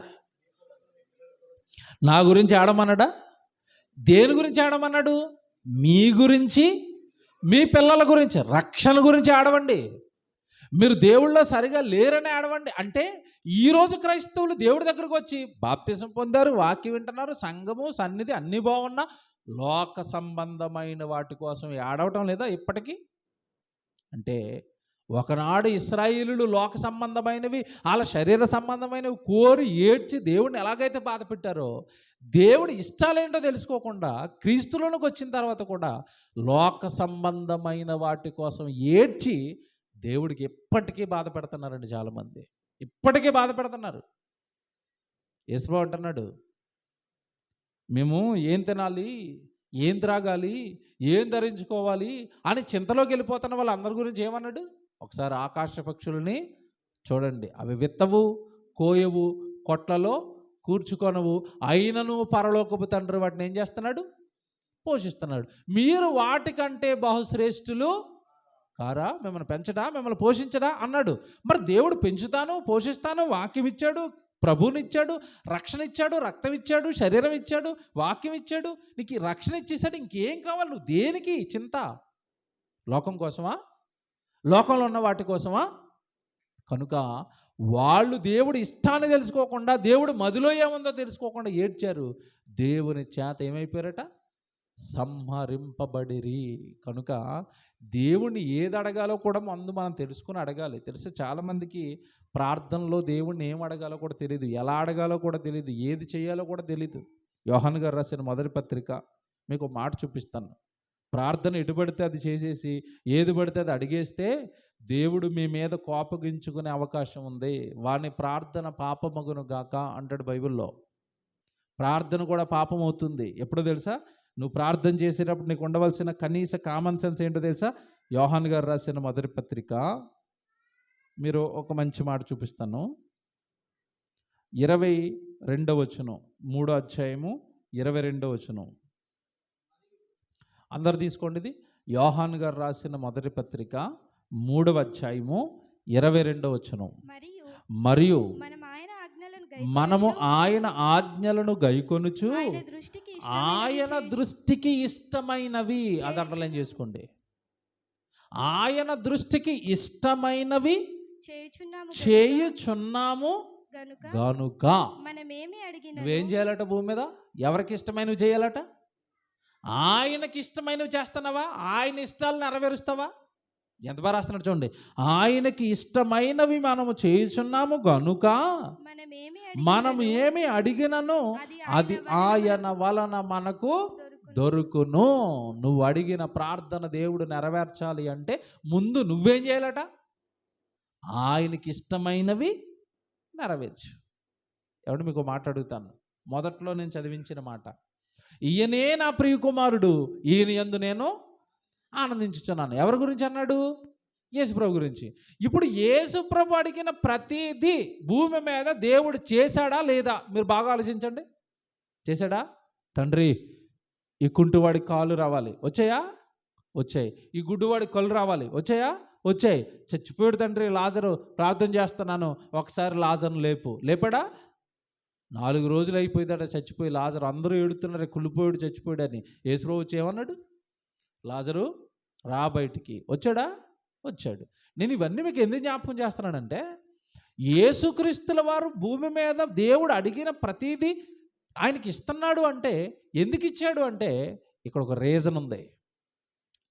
మీరు చదువుకున్న మాట మనసులో పెట్టుకోవాలా. బాప్తిస్మము తీసుకొని అందరి మదిలో ఉండవలసిన వచనం ఇప్పుడు నేను చదివించింది. మనం ఆయన ఆజ్ఞలను గైకొనుచు ఆయనకి ఇష్టమైన కార్యములు చేస్తే అప్పుడు మనం ఏది అడిగినా సరే దేవుడు మనకేం చేస్తాడట? ఇస్తాడట. ఇప్పుడు యేసుప్రభు అడిగిన ప్రతిదీ ఎందుకు ఇచ్చాడు? యేసుప్రభు భూమి మీద ఉండగా దేవుడికి ఇష్టమైన కార్యాలు చేశాడు. యెహోషువ అడిగాడు ఒకానొక నాడు. ఏమడిగాడు? సూర్యుడిని చంద్రుడిని ఆపాలి తండ్రి. ఆపాడా? ఆపాడు. ఎందుకు ఆపాడు? యెహోషువ దేవునికి ఇష్టమైంది చేస్తున్నాడు. ఏలియా ఏం ఆపేశాడు? 3.5 సంవత్సరాలు వర్షం పడకుండా ఆపాడా? ఆపాడు. దేవుడు భక్తులు అడిగిన ప్రతిదీ ఎందుకు చేస్తున్నాడు అంటే, భక్తుడు అన్నవాడు దేవుడి దగ్గరికి వచ్చి నా ఇష్టాలు నెరవేర్చు అనడు. నీకేది ఇష్టమో చెప్పు తండ్రి, అది చేస్తానంటాడు. ఇప్పుడు మనకిష్టమైనవి మనం చేసి దేవుడి దగ్గరికి వస్తే దేవుడు మనల్ని ఇష్టపడ్డు. కానీ ఆయనకి ఇష్టమైనవి నువ్వు చెయ్యి. ఏంటండి ఆయనకి ఇష్టమైనవి? ఏం చేశారు యేసుక్రీస్తుల వారు? అసలు యేసుక్రీస్తుల వారు తండ్రైన దేవుడి ఇష్టాల గురించి మనకి ఏమైనా చెప్పారా అంటే, కొన్ని మాటలు వరుసగా చదివిస్తాను, మీరు రాసుకోండి జాగ్రత్తగా. యోహాను సువార్త 4వ అధ్యాయం 34వ వచనం చూడండి. బాగా రాసుకోండి ఇవన్నీ. యోహాను సువార్త 4వ అధ్యాయం 34వ వచనం చూడండి. యేసు వారిని చూచి నన్ను పంపిన వాని చిత్తము నెరవేర్చుటయు ఆయన పని తుదముట్టించుటయు నాకు ఆహారమై ఉన్నది. అదండి. సమరయ స్త్రీని మార్చేసిన తర్వాత, సమరయ స్త్రీ మారిపోయింది యాకోబు బావి దగ్గర. మారిపోయిన తర్వాత ఏమంటే ఆవిడ వెళ్ళిపోయింది. ఈలోపు శిష్యులు భోజనం తేడానికి వెళ్ళారు. శిష్యులు భోజనం పట్టుకుని వచ్చారు. భోజనం పెట్టి యేసుప్రభు భోజనం తినంటే ఆయన అంటున్నాడు, నా కడుపు నిండిపోయింది, నా ఆకలి తీరిపోయింది. ఏంటి ఆ వచనం చదవండి మళ్ళా. నన్ను పంపిన వాని చిత్తము నెరవేర్చుటయు ఆయన పని తుదముట్టించుటయు నాకు ఆహారం. ఇప్పుడు దేవుడికి ఇష్టమైంది ఏంటి చెప్పండి భూమి మీద? దేవుని పని. ఇలాంటి సువార్త సభలు జరగాలి, ఇలాంటి సెమినార్లు జరగాలి, మీ ఇంటి దగ్గర గృహగూడికలు జరగాలి, మీ గ్రామంలో పెద్ద పెద్దగా సువార్త సభలు జరగాలి. ప్రతి చోట ప్రార్థనలు జరుగుతూ ఉండాలి, వాక్యం వినబడుతూ ఉండాలి. అది దేవునికి ఇష్టమైన పని. ఎందుకంటే అలా వాక్యం వినబడుతుంటే మనుషులు మారుతూ ఉంటారు. అలా వాక్యం వినబడుతుంటే మనుషులు విశ్వాసంలో బలపడుతూ ఉంటారు. అలా వాక్యం వినబడుతూ ఉంటే వాక్యం ద్వారా దేవుడి మనస్సు తన పిల్లలకి అర్థమవుతూ ఉంటుంది. కనుక భూమి మీద ఏదైనా దేవుడు ఇష్టపడేది ఏదైనా ఉంది అంటే అది దేవుని పని. మర్చిపోకూడదు మీరు. దేవుని పని దేవుడికి ఇష్టం. ఆ దేవుడి పనిని జరిగించేవారంటేనే దేవుడికి ఇష్టం. కానీ దేవుని పని మనిషికి ఇష్టమా కష్టమా? చెప్పండి. కష్టం. సొంత పనులు మనిషికి కష్టమా ఇష్టమా? ఇష్టం. ఈరోజు ఇక్కడ సెమినార్ జరుగుతుంది. మీలో ఎవరినైనా ఇక్కడ వంట చేయమంటే, ఓ 200 మంది వస్తున్నారండి, వంట చేయడానికి వస్తారా అంటే, అమ్మ బాబాయ్ అంతమందికి వంట ఉండాలా, అది ఎండలో పొయ్యి దగ్గర ఉండి నా వల్ల అవదండి, నాకు రాదండి అంటారు. ఇంట్లో పెళ్లి చేసుకునేటప్పుడు, ఇంట్లో శుభకార్యాలు జరుగుతున్నప్పుడు వంటలు వండుతారా, వండరా? చెప్పండి. ఆడపిల్లలు వండుతారు. అక్కడ ఎందుకు వండుతారు, ఇక్కడ ఎందుకు తప్పించుకుంటారంటే అది ఇష్టం, ఇది కష్టం. ఇది ఎప్పుడు ఇష్టంగా మారుతుంది? దేవుడు నీకు అర్థమైతే, దేవుడు నిన్ను ఎంత ప్రేమిస్తున్నాడో అర్థమైతే, దేవుడు నిన్ను ఎందుకు పుట్టించాడో అర్థమైతే, దేవుడు ఈ వాక్యాన్ని నీకు ఎందుకు ఇచ్చాడో అర్థమైతే, అప్పుడు ఈ పని నీకు ఇష్టంగా మారుతుంది. దేవుడు అర్థమైతే పని మీద ఇష్టం పెరుగుతుంది. పురుషులు ఉంటారు, ఎవడు సొంతంగా ఇంట్లో వస్తువులు కొనాలి అన్నా అప్పులు చేసుకుంటారు, ఈఎంఐలో కొంటారు. మొత్తం మీద వాళ్ళకి ఇష్టమైనవి, పిల్లలకి ఇష్టమైనవి, భార్యకి ఇష్టమైనవి, ఏమన్నా ఇంటి నిండా వస్తువుల కావలసినవన్నీ సమకూరుస్తారు. వాళ్ళకి ఇష్టం. పిల్లలకి కొనటం, భార్యకి కొనటం, వాళ్ళకి కొనుక్కోవటం వాళ్ళకి ఇష్టం. అది దేవుడికి కొనటం అయితే, దేవుడికి ఒక వస్తువు కొందాం అందరు ముందుకు రండి అంటే 200, 500, కొంతమంది అయితే ఇవనే ఎవరు మాకెందుకు ఇది, వాళ్ళు కొనుక్కుంటారు, పాస్టర్ గారు కొనుక్కుంటారు, లేదంటే ముందున్న ఆ పెద్దలు కొనుక్కుంటారు, సంఘస్థులు వేసుకుంటారు, లేదు నాకెందుకు అని చాలామంది వెళ్ళిపోతారు. మనకెందుకు అంటే దేవుడికి కొనడానికి ఇష్టం లేదంటే దేవుడి పనిని జరిగించే వస్తువు యొక్క విలువ నీకు తెలియలేదు. ఓ సౌండ్ బాక్స్ కొందాం, ఒక మిక్సర్ కొందాం, లేదంటే ఒక కరపత్రాలు ముద్రించి అందరికీ పంచుతాము, ఓ మీటింగ్లో పెడదాము, మీ కష్టార్జితాన్ని ఇవ్వండి అంటే దేవుడు పని నీకు ఇష్టమైతే నువ్వు ముందుకు వచ్చేస్తావు. అమ్మో ఆ పని జరుగుతుంది కదా, నేను ఉండాలి కదా, నా కుటుంబం ఉండాలి కదా.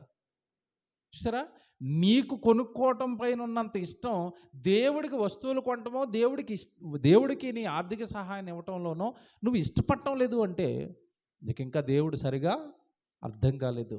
దేవుడి ఇష్టాలు నీకు ఇంకా కష్టంగానే ఉన్నాయి.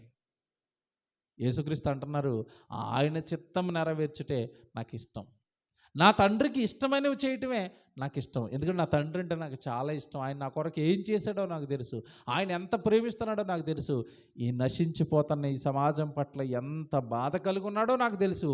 ఈరోజు ఒక స్త్రీని నేను రక్షించి ఆయన కుమార్తెగా మార్చేశాను. So I'm happy. నేను సంతోషంగా ఉన్నాను. నేనెందుకు సంతోషంగా ఉన్నాను అంటే, నేను ఈ పని చేయటం వలన నా పరలోకంలో ఉన్న కన్న తండ్రి ఎలా ఉన్నాడు, ఈరోజు సంతోషంగా ఉన్నాడు. ఏమంటే దేవుడు ఆనందం, దేవుడు సంతోషం ఒకటే. మీ అందరికీ తెలియదు కాదు. ఒక పాపి మార్పు విషయమై పరలోకంలో ఏం కలుగుతుందట, ఎక్కువ సంతోషం కలుగుతుంది. పాపి మారితే దేవుడికి సంతోషం. పాపి మారాలి అంటే ముందు ఏం ప్రకటింపబడాలి అక్కడ, సువార్త. అంటే దేవుడి పని దేవుడికి ఇష్టం. భూమి మీద దేవుడి పని ఎవరు జరిగిస్తున్నారో వాళ్ళే దేవుడికి ఇష్టం. కానీ మనుషులు ఎలా మారిపోయారంటే లోక సంబంధమైన ఆశల్లో, పాపాలలో, లోకంలో చిక్కుకొని దేవుడి పనికి దూరమై సొంత పనులకు దగ్గరై దేవుడి ఇష్టం ఈరోజు మనిషికి కష్టంగా మారిపోయింది. 6వ అధ్యాయం కూడా రండి. 6వ అధ్యాయం లేదా 5వ అధ్యాయం చూద్దాం. 5వ అధ్యాయం 30 వచనం చూడండి. యోహాను సువార్తే. మీరు ఇదే అధ్యాయంలో ఉండండి. 5వ అధ్యాయం, 6వ అధ్యాయం, 8వ అధ్యాయం చూపిస్తాను. 5వ అధ్యాయం 30 వచనం చూడండి. నా అంతటా నేనేమీ చేయలేదు. యోహాను సువార్త 5వ అధ్యాయం 30 వచనం. నా అంతటా నేనేమీ చేయలేదు. నా అంతటా నేనే ఏమీ చేయలేదు. నేను వినున్నట్లుగా తీర్పు తీర్చుచున్నాను. నేను వినున్నట్లుగా తీర్పు తీర్చుచున్నాను. తీర్పు తీర్చుటకు గాను నన్ను పంపిన వాని చిత్త ప్రకారమే చేయగోరుదును నన్ను పంపిన వాని చిత్త ప్రకారమే చేయగోరుదును కానీ నా ఇష్ట ప్రకారము చేయగోరను. నా ఇష్ట ప్రకారం నేను చేయగోరను. సరేండి, ఎలాగుందో, నన్ను పంపిన వాని ఇష్టం, నన్ను పంపిన వాని ఇష్టం. ఏమంటే బైబిల్ చాలా క్లారిటీగా ఉంది క్రీస్తు వారి విషయంలో, తండ్రి వారి విషయంలో. కానీ మధ్యకాలంలో సోషల్ మీడియాలో భయంకరమైన అలజడి ఒకటి రేపారు. మీరు జాగ్రత్తగా ఉండాలి బోధల విషయంలో. తండ్రి కుమారుడు ఒకడే అని ఒక ఆయన అంటున్నారు. మా హైదరాబాద్లో ఒక ఆయన 2 యెహోవాలు అంటున్నాడు. ఇప్పుడు మొన్నటి వరకు బయట ఉన్న వాళ్ళే 3 యెహోవాలు అంటున్నారు. కొద్ది కాలానికి ఆదామును కూడా యెహోవాని చేస్తారు వీళ్ళు, 4 యెహోవాలు అంటారు. అప్పుడు కొంచెం మీరు జాగ్రత్తగా ఉండాలి. ఒక అతను 2 అంటున్నాడు, ఒక అతను 3 అంటున్నాడు, ఒక అతను 4 అంటాడు. తర్వాత యేసుక్రీస్తుల వారి గురించి మాట్లాడితే ఆయన కూడా యెహోవా అంటున్నారు. ఈయనేమన్నాడు, యేసుప్రభు ఏమన్నాడు ఇప్పుడు మనం చదువుకున్న వచనంలో, నా ఇష్టం నెరవేర్చుకుంటే నేను రాలేదు, నన్ను పంపిన వాని చిత్తము, నన్ను పంపిన వాని చిత్తం. ఇద్దరు ఒకటే అయితే ఈయనకి ఇష్టమైనవి చేస్తాడు తప్ప ఆయనకి ఇష్టమైనవి ఈయన ఎందుకు చేస్తాడు? మీకు అర్థమైందా? ఇప్పుడు 3 యెహోవాలు అనుకోండి, 3 సమానులు అనుకోండి, 3 ఒకటే అనుకోండి, ఎవరికి ఇష్టమైంది వాళ్ళు చేసుకుంటారు అంతే తప్ప మా అందరికి పైన ఒక ఆయన ఉన్నాడు, ఆయన ఇష్ట ప్రకారం మేము చేస్తామని వీళ్ళు ఎందుకంటారు? ఒకవేళ ఆయనకి ఇష్టమైనవే నేను చేస్తాను అన్నాడంటే, ఆయన నా పైన అన్నాడు అంటే ఆయన ఈయన కిందే. వాక్యానికి సమాధానం చెప్పాలి మీరు. 3 సమానం అంటే ఎక్కడ సమానం?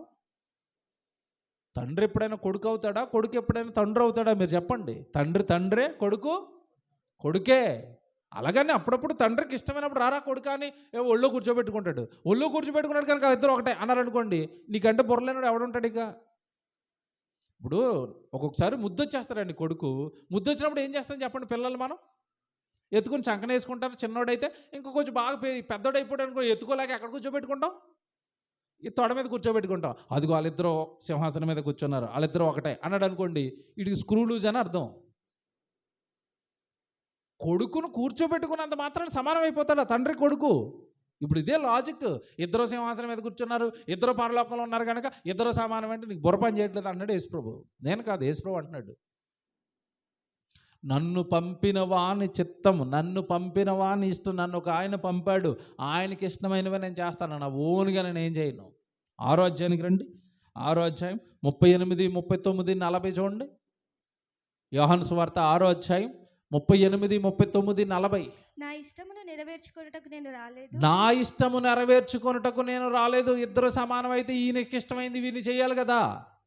నా ఇష్టము నెరవేర్చుకొనుటకు నేను రాలేదు, నన్ను పంపిన వాని చిత్తం నెరవేర్చుటకు నన్ను పంపిన వాని చిత్తము నెరవేర్చుటయు. పరలోకం నుండి దిగివచ్చి తిని. పరలోకము నుండి నేను ఏం చేశాను?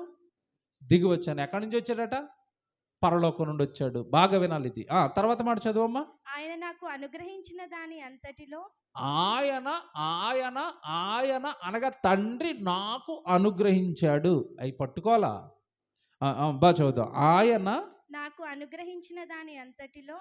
ఆయన నాకు అనుగ్రహించిన దానిని అంతటిలో నేనేమియూ పోగొట్టుకొనక. నేను ఏమియూ పోగొట్టుకొనను. ఆయన నాకు ఏదైతే అనుగ్రహించాడో, ఆయన అనుగ్రహం నా మీద ఉండి ఆయన నాకు కొన్ని ఇచ్చాడు, వాటిని ఏటిని నేను పోగొట్టుకున్నాను. ఆయనే ఇచ్చాడు నాకు, ఏది ఇచ్చినా తండ్రి ఇచ్చాడు నాకు. తండ్రి ఇచ్చాడు. యేసుప్రభు అంటున్నాడు, మనం ఎవరమండి దీన్ని కొట్టేయడానికి, మనం ఎవరమండి దీన్ని కాదనడానికి? దీన్ని ఎలాగండి మార్చేస్తారు? యేసుప్రభు చెప్పిన మాటలు కూడా మార్చేస్తారండి. ఇంకా చదువుతున్నాడు చూడండి. అంత్యదినమున దాని లేపుటయే, అంత్యదినములలో దానిని లేపుటయే, నేర్పుటయే నన్ను పంపిన వాని చిత్తమై ఉన్నది. చూసారా ఎంత ఎంత క్లారిటీగా చెప్తున్నాడు? చూసారా? అంత్యదినములలో దాని లేపుటయే, దానిని లేపుటయే, నేర్పుటయే. లేపుటయే. క్షమించండి, వచనం చెప్పండి. అది 39. 39. ఆయన నాకు అనుగ్రహించిన దాని అంతట్లో నేను ఏమీ పోగొట్టుకొనక అంత్యదినము దానిని లేపుటయే నన్ను పంపిన వాని చిత్తం, నన్ను పంపిన వాని ఇష్టం. అందరూ తిరిగి లేవాలి, నా యొద్దకు వచ్చిన వాళ్ళు అందరూ తిరిగి లేవాలి, నిత్య జీవాన్ని చూడాలి, పరలోకాన్ని చూడాలి. ఎవరిని నేను విడిచిపెట్టను నా యొద్దకు వస్తే. ఇంకా 40 వచనం చూద్దామే. 40 వచనం. కుమారుని చూచి ఆయన యందు విశ్వాసం ఉంచు ప్రతివాడు నిత్య జీవం పొందుటయే నా తండ్రి ఇష్టం, నా తండ్రి ఇష్టం, నా తండ్రి చిత్తం, నా తండ్రి చిత్తం. అంత్యదినమున నేను వానిని లేపుతున్నాను. చూసారా ఎన్ని ఇష్టాలు చూపిస్తున్నాడు? చూసారా దేవుడికి? లేఖనాలు నేర్చుకోవడం నాకు ఇష్టం అన్నాడు, పని చేయటం నాకు ఇష్టం అన్నాడు. ఇదిగో యేసుక్రీస్తుల వారు విశ్వాసం ఉంచటం నాకు ఇష్టం అంటున్నాడు. మరి ఇవన్నీ నీ తండ్రి ఇష్టాలు కదా, నువ్వు నెరవేర్చవా? నువ్వు ఆలోచించవా? నాకు ఇన్ని ఇష్టాలు ఉన్నాయని ఇన్ని లిస్టులు నీకుతో చెప్తున్నప్పుడు నేను ఒకరికి యేసుప్రభువుని పరిచయం చేస్తున్నానా, ఒకరితో బైబిల్ నేర్పించడానికి ఏదైనా నాకు తెలిసిన మంచి మంచి ప్రసంగాలు ఏమైనా ఎవరికైనా పంపించి ఆ ప్రసంగం విన్న తర్వాత బైబిల్ చదువుకొని నేర్పిస్తున్నానా, బైబిల్ చదివిస్తున్నానా, ఒక పాప దగ్గరికి వాక్యం తీసుకుని వెళుతున్నానా, యేసుప్రభుని పరిచయం చేస్తున్నానా? నా తండ్రికి ఇన్ని ఇష్టాలు ఉన్నాయి కదా, నేను ఏం చేస్తున్నాను? దేవుడి ఇష్టం. మీరు ఆలోచించండి. నేను మరలా చెప్తున్నానండి, దేవుడి ఇష్టాలు మనిషికి ఏమైపోయినాయి? కష్టాలు అయిపోయినాయి. మీకు మాట చెప్పనా, మీరు ఫీల్ అవుతారు. ఇప్పుడు పిల్లల్ని పెంచుతున్నంత కాలం అమ్మ నాన్నలు వాడు ఏది అడిగితే చేస్తారండి. మీరు చూడండి, రాత్రులు జ్వరం వచ్చినప్పుడు పిల్లలు, నాన్నకి అమ్మకి తెలిసి మాట, వాడికి జ్వరం వచ్చేసినప్పుడు ఒక రకంగా భయపడుతూ ఉంటాడండి. భయపడుతూ ఉన్నప్పుడు అమ్మ నిద్రపోదు ఆ రాత్రి అంతా, కాపలా కాస్తూ ఉంటుంది, ఒళ్ళో పెట్టుకుని కూర్చుంటుంది. ఆవిడికి నిద్ర వచ్చేసింది అనుకోండి, నాన్నకి అప్పగిస్తుంది. నాన్న వాడిని గుండెలపైన వేసుకుని పడుకుంటాడు. బాగా వినండి, చిన్నప్పటి నుంచి గుండెలపైన వేసుకుని పడుకుంటాడు. వాడికి అనారోగ్యం వచ్చిందంటే ఇంట్లో డబ్బులు లేకపోయినా అప్పు చేసైనా సరే పరుగు పరుగున వాడిని హాస్పిటల్కి తీసుకెళ్ళిపోయి వాడు ఆరోగ్యంగా ఉండాలి, నా కొడుకండి, నా కొడుకండి, నా కొడుకండి. వాడికి ఆరోగ్యం బాగోకపోతే అసలు మనిషిలా ఉండడండి నాన్న. తప్పించిపోతూ ఉంటాడు. కొడుకు బాగోలేదండి, కొడుకు బాగోలేదండి. ప్రేమ అండి. మీకు మాట అడుగుతాను, వాడు అవసరతలన్నీ తీర్చాడు, వాడు పెంచాడు, కన్నాడు, గొప్పవాడిని చేశాడు, పెద్దోడిని చేశాడు, పెళ్లి చేశాడు. ఈలోపు ఈయనకి పాపం వృద్ధాప్యం వస్తుంది. బాగా వినండి, నాన్నకేమొచ్చింది ఇప్పుడు? వృద్ధాప్యం వచ్చింది. వృద్ధాప్యానికి వచ్చిన తర్వాత అండి నాన్న చిన్నపిల్లోళ్ళ తయారవుతాడు. ఇప్పుడు కొడుకు పెద్దోడయ్యాడు, నాన్న చిన్నోడయ్యాడు. మీకు అర్థమవుతుందా? ముందు వీడు చిన్నోడు, నాన్న పెద్దోడు.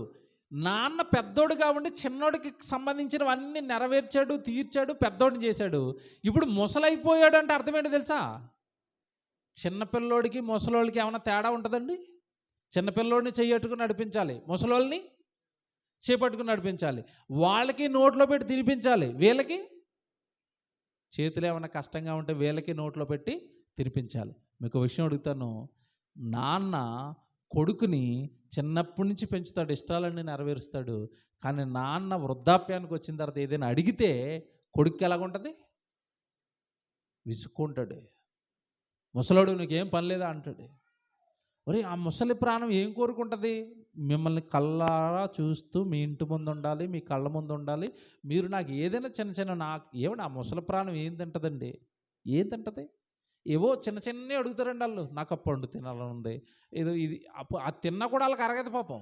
అయినది ఏదో తినాలని ఆశ. కొడుకుని అడుగుతారు, కూతురుని అడుగుతారు. కానీ చాలామంది పిల్లలండి తల్లిదండ్రుల మీద విసుక్కుంటారండి ఆ వృద్ధాప్యానికి వచ్చిన తర్వాత. నువ్వు అడిగినప్పుడు నీ చిన్నతనంలో అలాగే విసుక్కున్నాడా నీ మీద? కావలసినవన్నీ తెచ్చాడా? చూసారా, కృతజ్ఞత లేనివారుగా మారతారు తల్లిదండ్రుల ఎడల పిల్లలు. ఇదంతా ఎందుకు చెప్పానంటే, ఇప్పుడు మీకు నీ ఇష్టాలన్నీ నెరవేర్చిన పరలోకపు తండ్రి నాకు ఇష్టాలు ఉన్నాయని బైబిల్లో రాస్తే ఎవరికండి దేవుడు అర్థమయ్యాడు? నా కొరకు తన కొడుకును సిలువలో బలేసుకున్నాడే, నన్ను రక్షించుకోవడానికి కొడుకును చంపుకున్నాడే, నా కోసం దివారాత్రాలు చేతులు చాపి పిల్లలారా పిల్లలారా పిల్లలారా అని ఎవరిని సుమారుగా కొన్ని వందల సంవత్సరాలు బైబిల్ రాయించాడే, కొన్ని ప్రాణాలు పనంగా పెట్టి బైబిల్ రాయించాడే, ప్రవక్తలు చచ్చిపోయారే బైబిల్ వాక్యం తీసుకురావడానికి. ఇన్ని త్యాగాలు పరలోకంలో ఉన్న కన్నతండ్రి ఈ మానవ జాతికి చేస్తే ఇప్పుడు ఆయన ఇష్టాలు మనిషికి ఎలా మారాయి? కష్టం. అసలు కృతజ్ఞత ఉందా దేవుడి ఎడల మనకి? మీరు ఆలోచించండి. ఇప్పుడు అలా రోడ్డు మీద వదిలేసిన వృద్ధాప్యంలో ఉన్న తల్లిదండ్రులు, రోడ్డు మీద వదిలేసిన ఉన్న సమాజం అంతా అంటది, వాడు కృతజ్ఞత లేనోడ్రా, తల్లిదండ్రులు రోడ్డు మీద వదిలేసాడురా. అంటే ఈరోజు మన దేవుడి ఇష్టాలను నెరవేర్చకపోతే దేవుడు కూడా మనల్ని ఏమంటాడు చెప్పండి? నా ఎడల మీకేం లేదు, కృతజ్ఞత లేదు. ఎంత కష్టం అండి కన్న తండ్రి పడుతున్నాడు. ఎంత కష్టం అండి. మీ నాన్న ఒకప్పుడు మీ గురించి పడ్డాడు. మీకు ఈ నాన్న అర్థమైతేనే ఆ నాన్న బాగా అర్థమవుతాడు. కనుక ప్రియులరా, దేవుడి కష్టం మనకెప్పుడు ఇష్టం అవ్వాలి. దేవుడి కోసం ఏ కష్టమైనా పడతానండి, దేవుడి కోసం ఏ శ్రమైనా పడతానండి అనాలి తప్ప, దేవుడి పనికి కానీ, దేవుడి సన్నిధికి కానీ, దేవుడి వాక్యానికి కానీ మనం దూరం అయ్యాము అంటే దేవుడి ఇష్టాలు ఇంకా సంపూర్ణంగా మనకి అర్థం కాలేదు. ఒక మాట చదివిస్తాను. నిజంగా దేవుడి బాధ మీకు అర్థం కావాలి అంటే యెషయా గ్రంథం 5వ అధ్యాయం 11వ వచనం చూడండి. బైబిల్లో ముగించేస్తాను. యెషయా గ్రంథం 5వ అధ్యాయం 11వ వచనం చూడండి. యెషయా గ్రంథం 5వ అధ్యాయం 11వ వచనం.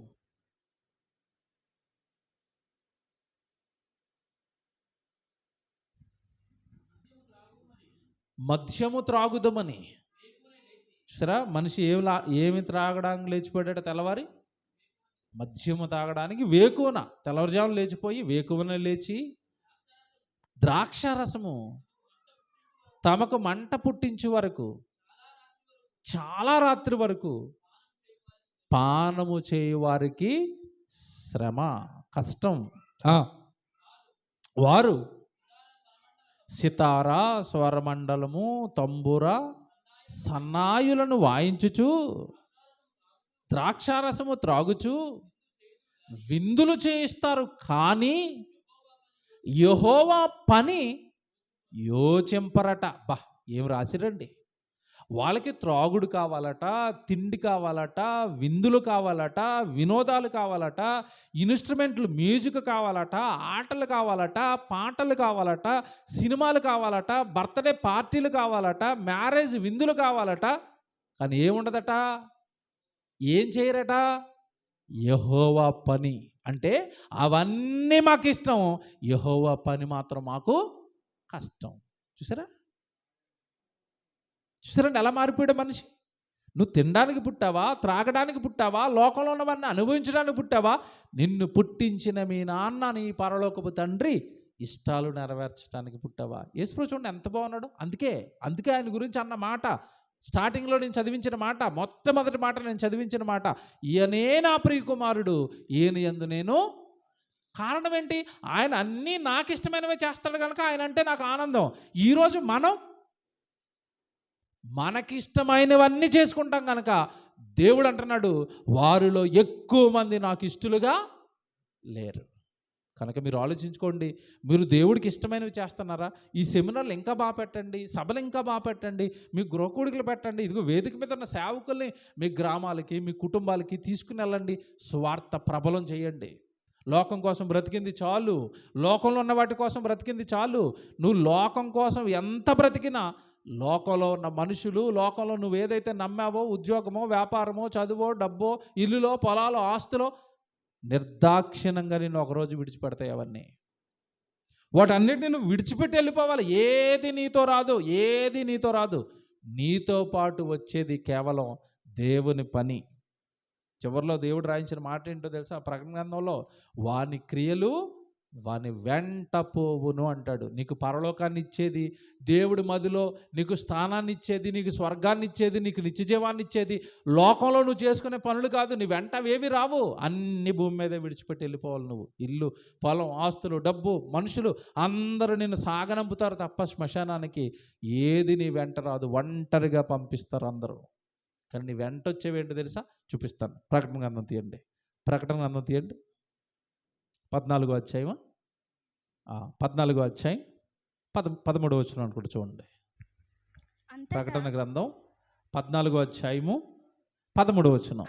అంతటా ఇప్పటి నుండి ప్రభునందు మృతులు ధన్యులని పరలోకము నుండి ఒక స్వరము చెప్పగా వింటిని. నిజమే, వారు తమ ప్రయాసములు మాని విశ్రాంతి పొందుదురు. భూమి మీద ఉన్న అపోస్తులు ప్రయాసపడ్డారు, విశ్రాంతిలోకి వెళ్ళిపోయారు. భూమి మీద ఉన్న ప్రవక్తలు ప్రయాసలు పడ్డారు, విశ్రాంతిలోకి వెళ్ళిపోయారు. ఏ ప్రవక్తను తీసుకుంటారు, ఏ నీతిమంతుడిని తీసుకుంటారు, ఏ భక్తుడిని తీసుకుంటారు? అపోస్తుల్ని తీసుకోండి, యేసుప్రభువుని చూడండి. వాళ్ళు భూమి మీద పడ్డవన్నీ ప్రయాసలండి, కష్టాలండి దేవుడి కోసం. కారణం వాళ్ళకి ఇష్టం దేవుడు అంటే, దేవుడు పని అంటే వాళ్ళకి ఇష్టం కనుక ఆ పని కోసం ప్రయాసలు పడ్డారు. వాళ్ళు విశ్రాంతిలోకి వెళ్ళిపోయారట. తర్వాత మాట చూడండి ఎంత ఆశ్చర్యమో. విశ్రాంతి పొందుదురు, వారి క్రియలు వారి వెంట పోవునని ఆత్మ చెప్పుచున్నాడు. వారి వెంట ఏం వెళ్ళినాయట? క్రియలు. ఏ క్రియలు? భూమి మీద దేవుడి కొరకు చేసిన క్రియలు. దేవుడి పని నీ వెనకాల వస్తుంది. నువ్వు మీటింగ్ పెట్టావా, నీ వెనకాలే వస్తుంది. నువ్వు సెమినార్ పెట్టావా, నీ వెనకాలే వస్తుంది. నువ్వు గృహంలో కూడికి పెట్టావా, నీ వెనకాలే వస్తుంది. ఒక సేవకుడికి ఏదైనా సహాయం చేసావా, నీ వెనకాలే వస్తుంది. కరపత్రాలు ఏమైనా పంచుతున్నావా, సువార్తవి, దేవుడికి సంబంధించినవి, నీ వెనకాలే వస్తుంది. ఇది ఇలాంటి జరుగుతున్న సెమినార్లకి ఏమైనా కష్టార్జితాన్ని ఇస్తున్నావా, నీ వెనకాలే వస్తుంది. నువ్వు సంపాదించినవేవి నీ వెనకాల రావు. వాని క్రియలు వాని వెంట పోవును. అబ్రహాం వెనకాల వెళ్ళిన అబ్రహాం క్రియలు. అపోస్తుల గురించి మనం చదువుకుంటామండి. అపోస్తులు ఎంతమంది? 12 మంది. మీరు మత్తయి సువార్త, మార్కు సువార్త, లూకా సువార్త, యోహాను సువార్త, నెక్స్ట్ వచ్చే పుస్తకం ఏంటి చెప్పండి? అపోస్తులుల ఏంటి పేరు? ఆ పుస్తకానికి పేరేంటి? కార్యములు. అపోస్తులుల కార్యములు. అపోస్తులు 12 మంది భూమి మీద దేవుడి కొరకు చేసిన కార్యాలు పుస్తకమే ఉంది. ఇప్పుడు ఆ పనులన్నీ వాళ్ళ వెంట వెళ్ళిపోయినాయా? వెళ్ళిపోయింది. మీరు పని, నా పని, మనం వెనకాల ఏం తీసుకెళ్తున్నాం మీరు ఆలోచించుకోండి. కనుక దేవుడి ఇష్టం మనకెప్పుడు కష్టం అవ్వకూడదు. దేవుడి పని మనకి ఇష్టంగా మారాలి. ప్రార్థన చేసుకుందాం.